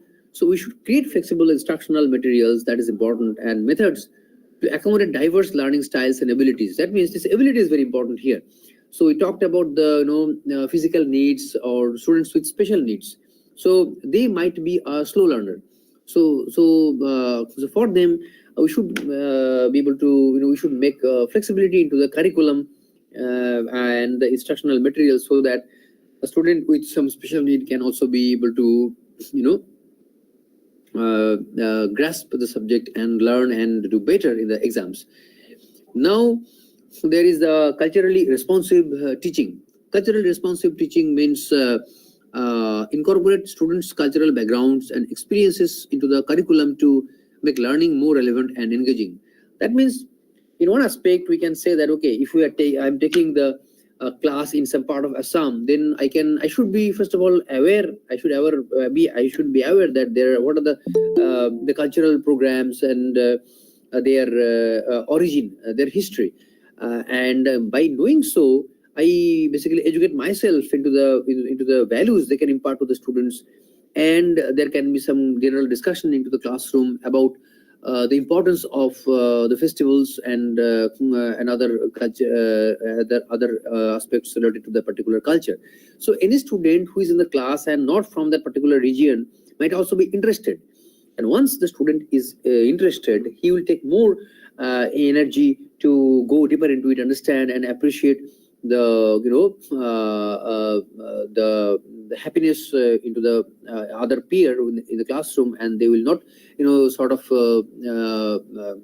pass comments, or they will not hurt the sentiment of other classmates. So as a culturally responsive teacher, we should have respect for different cultures, and we should also promote the local culture, which is, for example, today is the Hindu New Year. So maybe in the classroom we discuss about it, what is the history, what is the origin, and we also tell the students that it is important to remember 1st January, but also remember our new calendar, new year, and the rich culture we have, and so on and so forth. Okay. Now, this collaborative learning. So, encourage peer interaction and teamwork to promote social inclusion and cooperative learning. So, cooperative learning, it is not that it should be limited to only within the classroom. Okay, so recently an example of collaborative learning happened in a nearby school where the students of class 7 went to the students of class 5, and in 1 hour they interacted with the students. They explained them the importance of other subjects, other extracurricular activities, and soft skills, and so on and so forth. And this is the way that the students of lower class, they get excited, they get a lot of interest to the things which they will be actually doing when they go to class, they go to higher classroom. Okay, so the thing is that it is important for us to make sure that collaborative learning takes place. So for the colleges and all, we can think of them some kind of competition or programs related to their academic, like the conferences. In a conference, it is an excellent platform for us to excuse me, to interact with people who, of different labs, different institutions, and and people who are having similar interests. So suppose if I work on the fuel production, then if I go to IIT Madras and I present my poster or present my paper in the conference, then some student who is working from IIT Madras and discussing with me his topic of research, and then we can sort of develop long-lasting collaborations, and that also helps us to do teamwork, and jointly we can do a lot of other things in the future. Jointly writing research proposals, jointly guiding students, and many other things can be done. Like we have a joint PhD program with IIT Guwahati, and I think many institutions or universities already have that. And universities or institutions where this is not there, they can they might have some due to their own collaborative relation, they have some professor who is some other IIT or some other university working in the same field.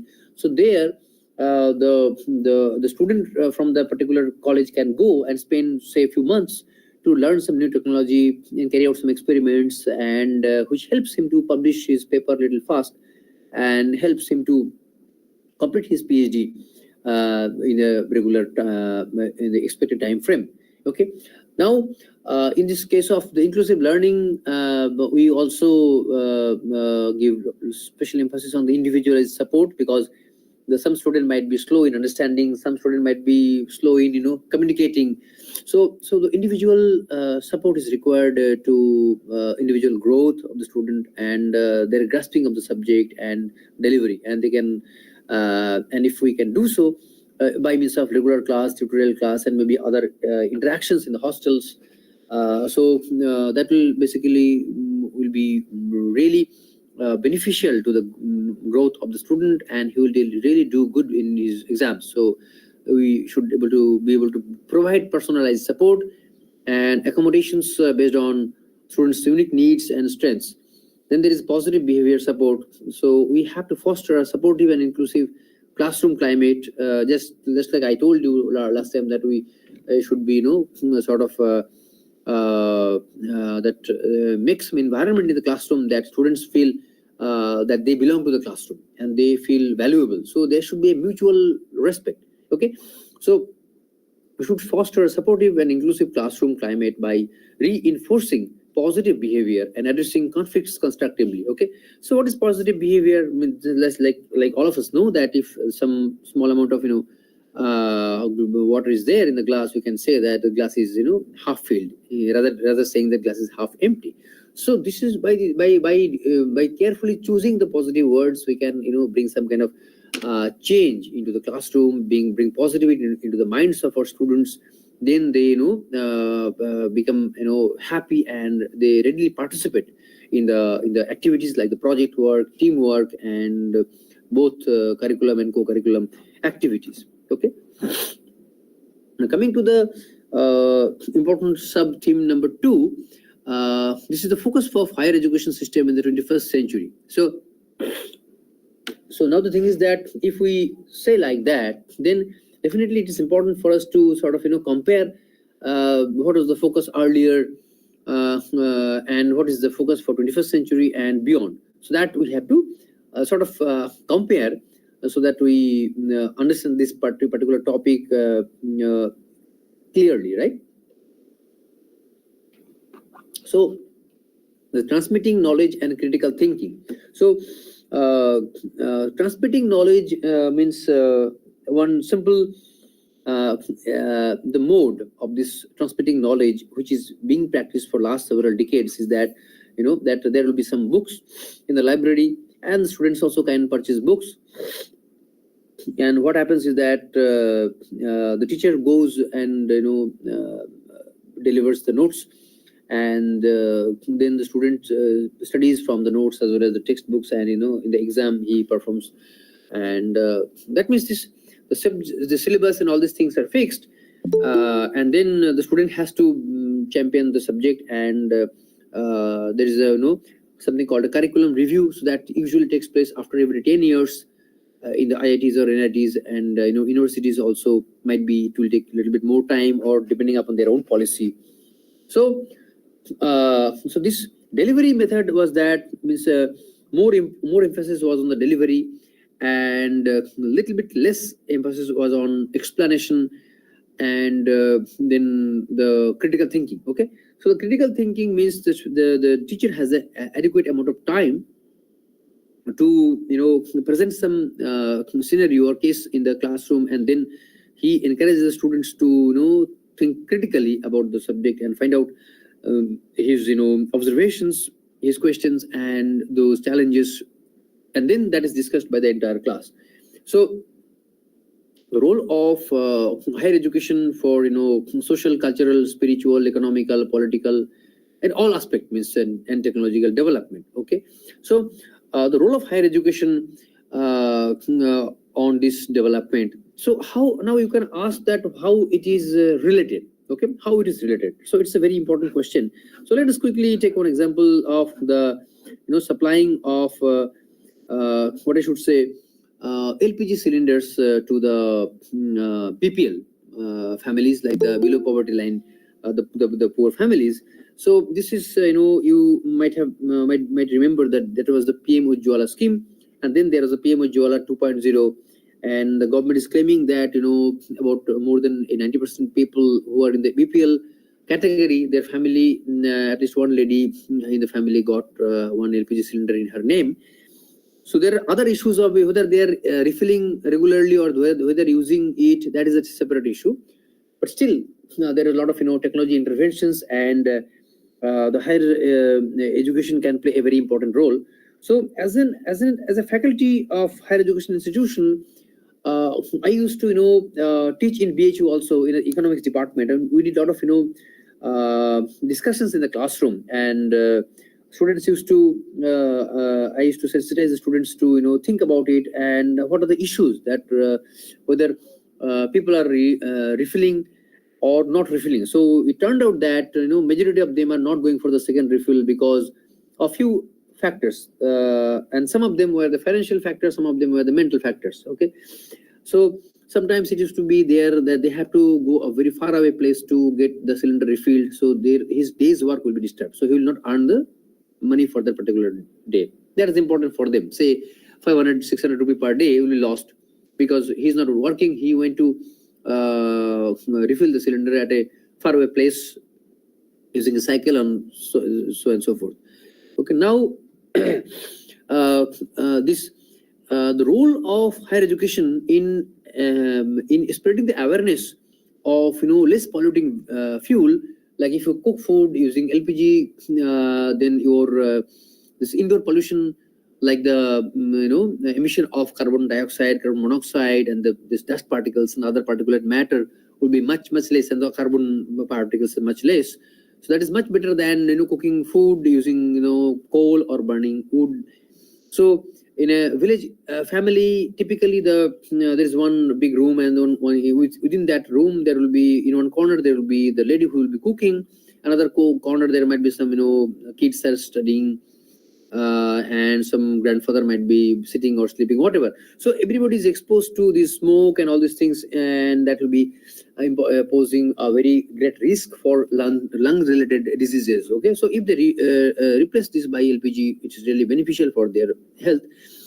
But the the mentality that okay, we have steady and inexpensive supply of wood pieces, so why should we go for LPG, which is about say 800 rupee or 900 rupee, which is required for one refill? So so there are awareness issues, there are mental issue. People might be lethargic or don't want to do this, and also some kind of sometimes their earning doesn't ensure warrant that they should go for the refill. And so in this case, to spread the awareness, higher education institutions, especially the departments of social science and engineering, that they can play a very important role. So it is not only the social, but also some economical awareness can be spread by the panchayats and or other governing bodies, or maybe the non-government organizations like NGOs, so that they slowly learn to appreciate the positive benefits or effects of this cooking food using LPG, which is a non-polluting fuel. Okay, so in the past, what happened, based on some incidences or those stories, we can make some historical evidence and discuss in the classroom, so that the students can get a clear understanding about what is to happen in the past, and what was the culture, what people used to believe, and then what has basically changed. And in this context, I would like to say that I think all of us know the life of Galileo, that who used to say that okay, if you throw some stone or maybe some feather, if there is no air or no resistance, they will fall at the same time. So the church was very powerful, and they didn't like the statement by Galileo, and they thought that Galileo is not obeying the church, but he was basically practicing science. So there was a lot of tortures in the for Galileo. He was kept inside a small room, and ultimately he became blind, and so on and so forth. So this historical evidence tell us the different stories of struggle in the pursuit of higher education, higher studies and science, and maybe in other subjects also we will see similar kind of struggles, and then only the best thing could come out. Like earlier times, people used to believe that the earth is flat, but later on people understood by rigorous research and this telescope and all these things that it is of elliptical shape, like that of orange, and it's not flat.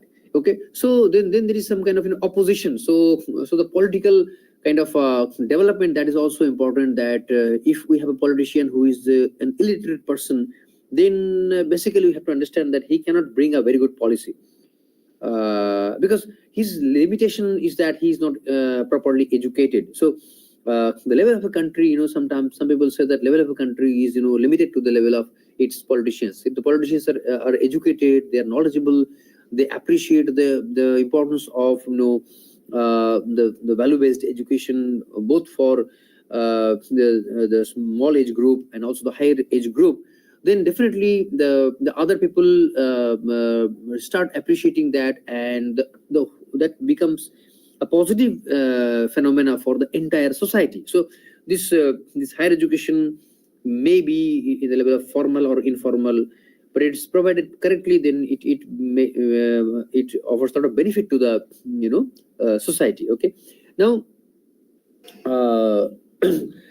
in imparting the higher education, we should think about soft skills also. Like some of the aspects of soft skills could be the communication and interpersonal skills, the leadership, time management, etc. So In this context, I will give you one important example that from long back, different IITs, they had an important soft skill class that was basically 1 hour in a week and 0 credit, but the students have to give a presentation on some topic. Okay, that will be some kind of, that might be non-technical, might be technical, but in a class, suppose if a classroom has 50 students and if in one day we have 2 presentations, so in the entire semester at least one student will get 2 to 3 times opportunity to prepare a presentation and stand in front of a class and 1 or 2 professors and talk about it in a different language which is important for him to get job, or which is used by professionals. So it will improve its smartness, is communicational interpersonal skills. He will be posed with a lot of questions. He has to answer in the language which they understand, and that will greatly enhance his soft skills, because in India we see that many of us don't have English as a mother tongue. But if you want to get a good job or high paying jobs, then you have to be comfortable with English, because the interview will be in English. And in IIT BHU also we say that the medium of instruction is English, because there will be students from maybe remote part of UP, Bihar, Bengal, or remote part of say for example Tamil Nadu. So their mother tongues will not be English. So we have to mix management that we have to encourage them to start talking slowly and then understand and ask me if they don't understand some particular topic. I will repeat, and in the outside the classroom also they can develop some kind of a practice sessions with the help of tutors or teaching assistants and so on and so forth. So similarly, by giving some teamwork also, we can help them develop the leadership skill. And also we can do time management, because we can give some project for 2 weeks and distribute the work in different students within the entire group. And if the work is interconnected, then the time management is very, very important, because the output of one person will dictate the input for the other person. So if some person delays the work by 1 or 2 days, then the entire team suffers. So they will be forced to learn what is time management, and that will be a lifelong learning for them.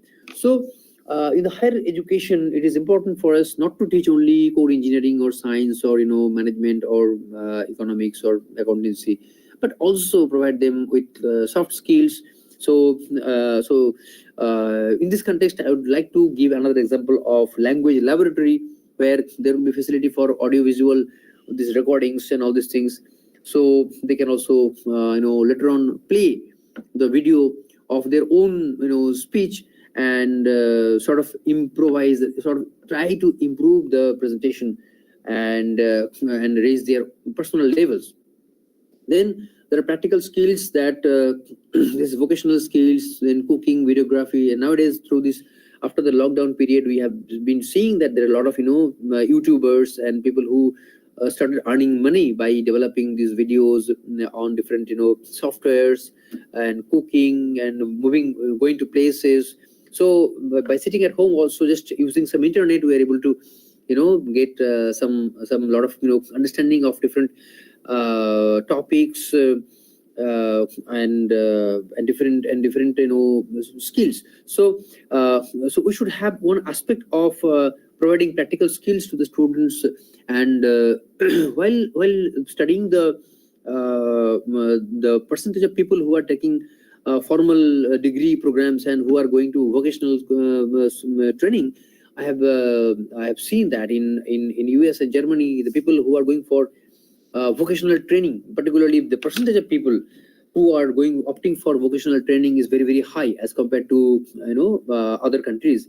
So they become very much expert in handling a machine, and after that, if they join in industry, they do the job in a very nice manner. Okay, and on the other hand, in a college, if we just teach them the basic theory, but the student doesn't get an opportunity to see, learn, and get the proper training to operate that particular machine, then he will spend more time in the industry to be confident in operating that machine, and that will be a little bit loss of time and money for the company. So this vocational training is very important in the context of our NEP 2020 and also in the higher education system for the 21st century. So this we talk about the experiential learning.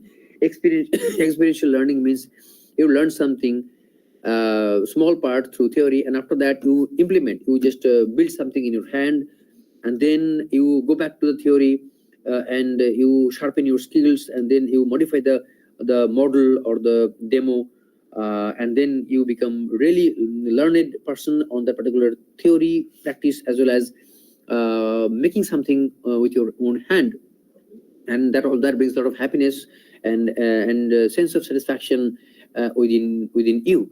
So that's practical skills are very important. Like field trip. In field trip, particularly people of geology, people who are studying petroleum engineering, and also internship for core engineering, like visiting and working in a petroleum refinery for 1 month or 4 to 6 weeks.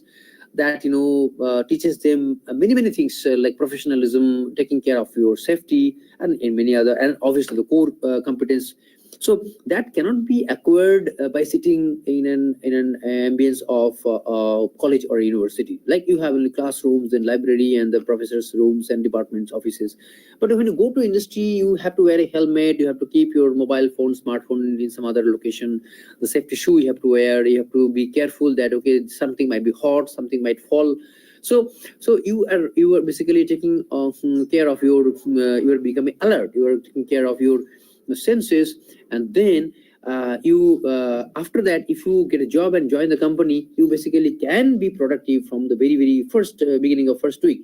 So that is basically happening in the academia or industries in the developed countries. In fact, in US also, many many people after doing PhD, they join the industry because maybe they offer a higher package.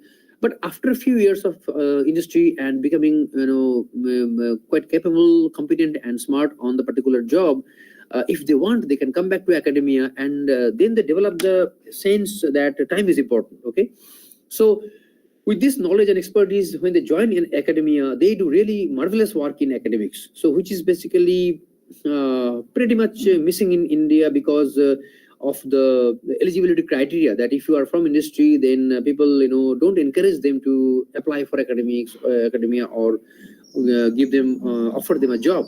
So that might be that should change rapidly, so that we can incorporate the industry people into academia, and there is the overall different types of skills of the students in the context of or in the direction of NEP 2020. So besides this, there will be the smart technology, which is from the 2020, the lockdown onwards, we started moving the class to the online mode. Students were at home because they couldn't come to the campus, and we used to take classes, and also people developed a lot of websites or softwares to conduct the laboratory experiments in the online mode. And students used to do this, and they become comfortable, and the teachers also become comfortable in handling the software and making the online content and delivering on content delivery. One thing is that the interaction might be little bit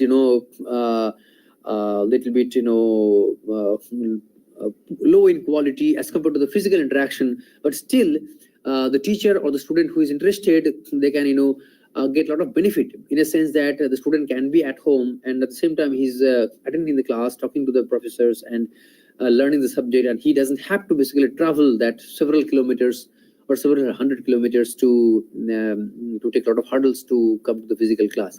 And if the physical class is not possible, then online mode is the best one, provided students don't learn that I have to just turn off my camera and do whatever else, and the teacher will just that happens with many of us, and also you might not like it. So to make the class a little bit interesting, we have to tell them, turn on your camera frequently, and also maybe tell them some stories, so that they become a little bit passionate about the classroom and enjoy the mode of learning. Then integration with lifelong learning. So this lifelong learning or adult education these are also new subject for me, and I'm really interested, because that the philosophers and social scientists say that if people don't use their brain, and when they age, then basically they suffer from so many diseases, like I don't know, maybe some names could be dementia and things like that. So if they basically do something, they participate in some studies, some reading, some writing, or some co-curricular activities like playing some music or some sports, then definitely their brain will be much more active, and they can contribute positively into the family, into the society, and the country as a whole. Okay, so the thing is that the mission of higher education system, it is a very, very important aspect that we have to sort of embed both teaching and research, because there was once a time, there was the teacher on the college was only interested to provide teaching, but he didn't get any opportunity, or there is no scope for doing research, and probably the promotions etc occurred based on the time length, but not on the concept of the output in terms of producing PhD or publishing papers or all these things. So in the context of rapidly changing world, and the technologies are changing very rapidly, so we have to think of teaching as well as research. Otherwise but we will be weak in research, and the teaching will be just one way traffic. So the research helps us to enrich my teaching, and also teaching will encourage me to sort of apply those theories from different textbooks into my own research. So they are basically mutually fulfilling. So in case of teaching, rethinking essential and desirable qualifications of faculty, that means while in the context of NEP 2020, we have to sort of redesign what should be the essential and desirable qualifications of faculty, and because the method of delivery and using of online platforms is changing rapidly, so teacher should be very much comfortable to make notes and all these things in online media very fast, and deliver in the online mode. Okay, then teaching as human capital investment, it is because after teaching to the students, if I'm able to teach in a better manner, then the students will be graduating after a few years, and they will join the workforce. So they will be basically apparently a great investment by the government of India, and they will be the asset for the country. So we can say that the products of higher education institutions will be the responsible citizens. Okay, like for an industry, there are the different raw materials and finished products.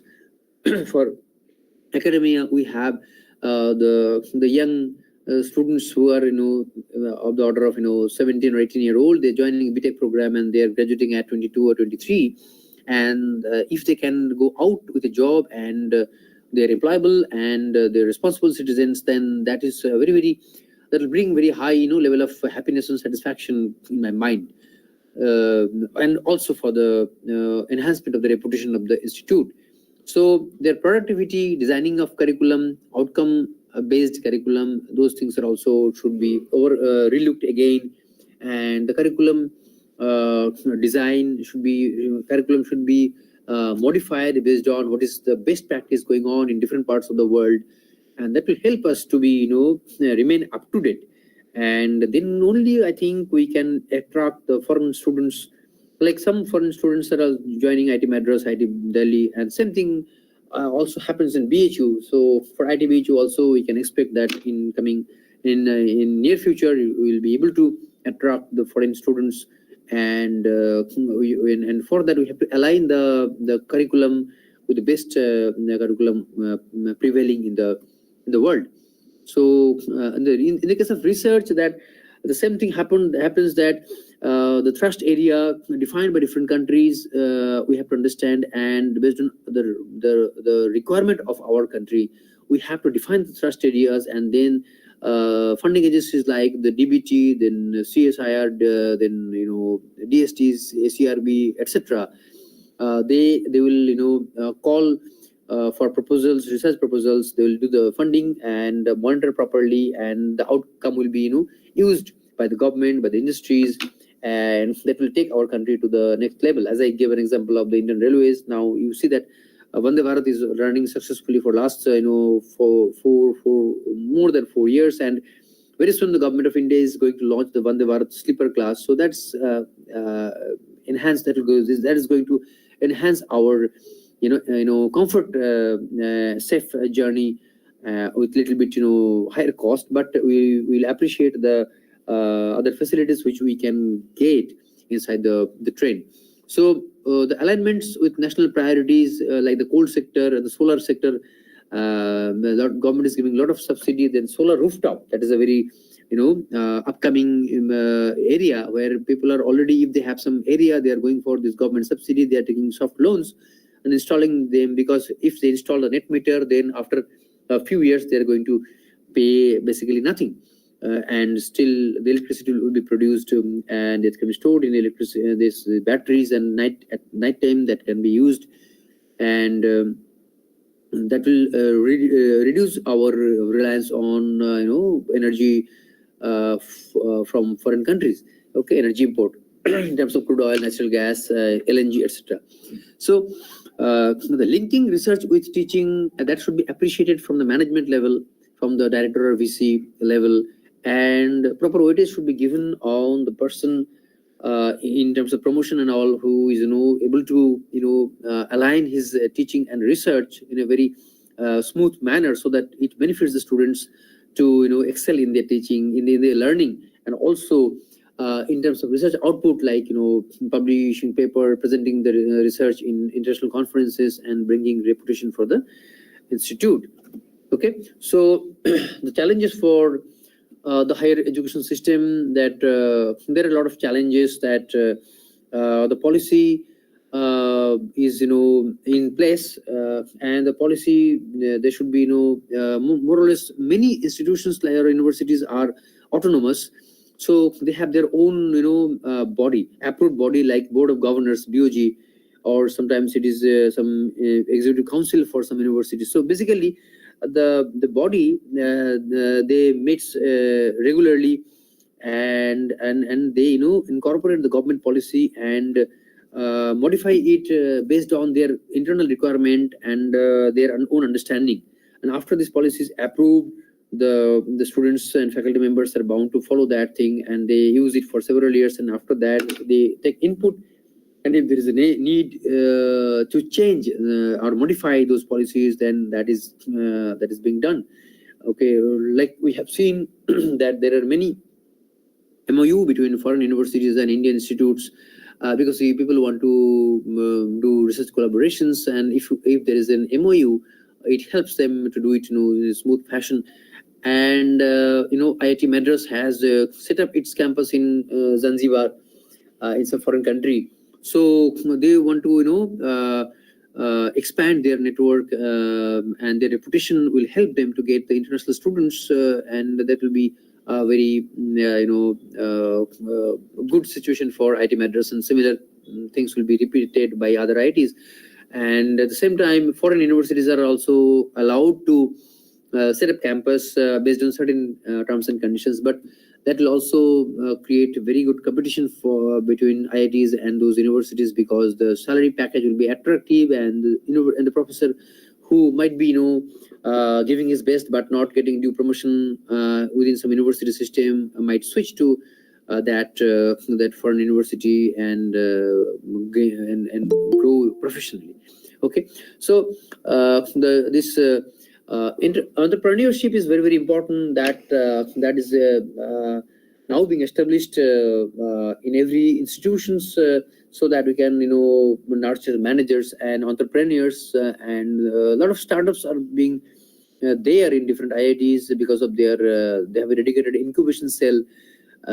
Students with some ideas, they are using that space for their startup, and when they are in a position to commercialize, they basically leave the place, and they pay back to the institute, and also they recognize the help received by the institution, and that is mutually beneficial for both the institute and the alumni who is going in a commercial scale. Then the financial resources, financial autonomy, that is very, very important.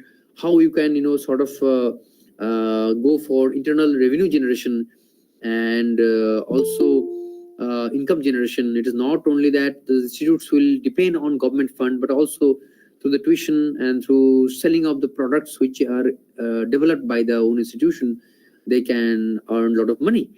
So how do they do this? And they can also conduct conferences, and that also another source of income for them. Creation of entrepreneurial university, that means in the particular university, the entrepreneurs will be nurtured, and they will be given the required platform, and so that they can flourish and do this thing. Okay, bring a lot of reputation, and they can bring a lot of new products. Okay, for the institute. Then encouraging university industry relationship. Okay, so when these students who do learn how to become entrepreneurs, they become entrepreneurs, and then they go to the industry. Okay, so then they basically help a lot of collaboration and the sponsored projects, and that helps the students of the university to sort of learn and work on the model, work on the marketing part, the how to find out the market entry price of the particular product, and the students learn so many things, and also they can get a job into the startup. So they basically become job givers. Okay, so now there is smart universities, digital universities, and world-class universities. Like if you just Google, you will see that there is Shivnagar University and many other universities in southern part of the country, where they are trying to adopt the best practices and bring out the best within the students, and the students can easily go abroad and get job or do higher studies and bring a lot of prestige and the reputation to the institutions. Then corporate society relationship, that means as part of this corporate policy, they have to have some kind of interaction with the society. They take input from the society and try to do some kind of service to the social sector. Okay, to maintain their reputation and overall well-being. And then there is a technology transfer, patent commercialization, etc. So nowadays every institution, when it means like IITs or NITs and universities, they have this patent facilitation center. What is this? They have some professor will be the chairman for that center, and then they have some kind of attorney or advocates who might be having some company in Delhi or whatever. So this institute will invite proposals from the professors or the students who have some kind of novel idea, and that some brief proposal will be sent to submitted to the government patent office through that attorney, because there is a format which we are not comfortable. So I give my idea, and the attorney converts it to the approved format, and then he will ask me for some kind of basic diagram, initial results, and some kind of forecast that okay, if this is done, this will bring down pollution to 30%, something like that, and then they will convert it to that particular format and submit to government office, and the government patent office will will compare the innovations for our country and also a few foreign countries, and if it is found that it is not developed earlier, the patent will be granted. Once patent is granted, then the institute can approach industries for purchase of that. So if they are able to sell, they can earn a lot of money, and with that money, institute can make better facilities, or in terms of characterization facility, testing facility, supercomputing center, building construction, and so on and so forth.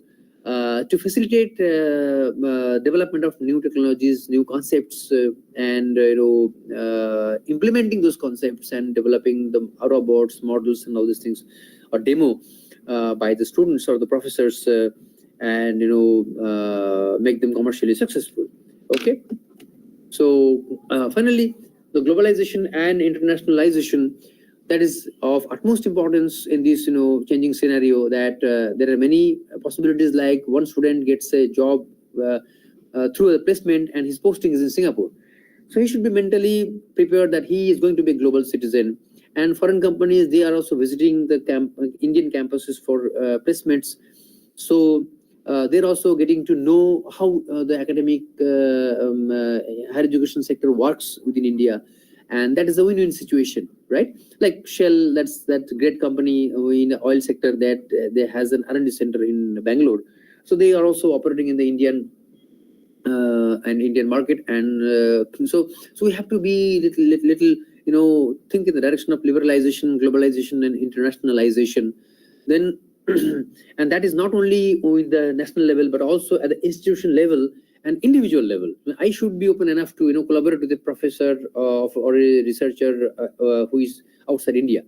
Okay, so maybe I will go there and try to give some lectures and develop collaborative research, and I will invite them to come back to India and develop a fruitful collaboration. That is already happening in many institutions, including our IIT. Okay. So that will help me to see the best in the world and coming back to home, the best academic and research practices compatible to global standards that I can implement over here, and that will help us to become global citizens, and implement the 21st century skills. And the higher education then can play definitely a positive role in nurturing the society. And if someone wants to go for higher studies like PhD, then the society should be in a position to appreciate, because nowadays also many people think that these people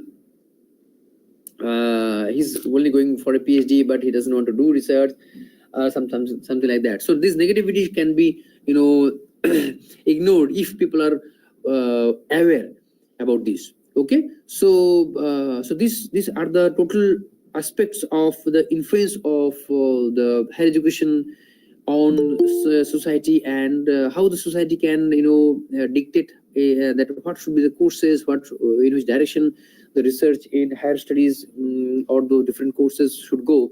And the discussion, I think it will be beneficial for all of us.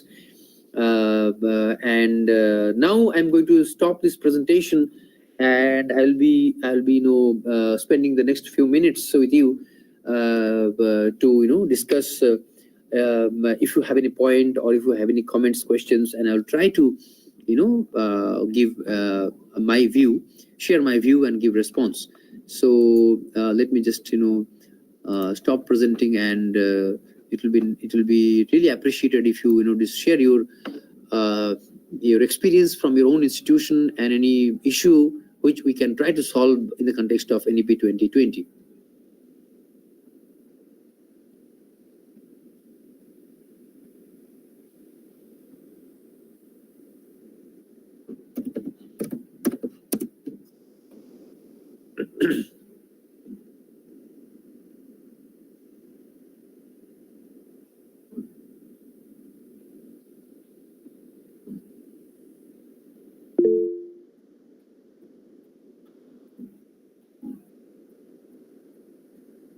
Excuse me, sir.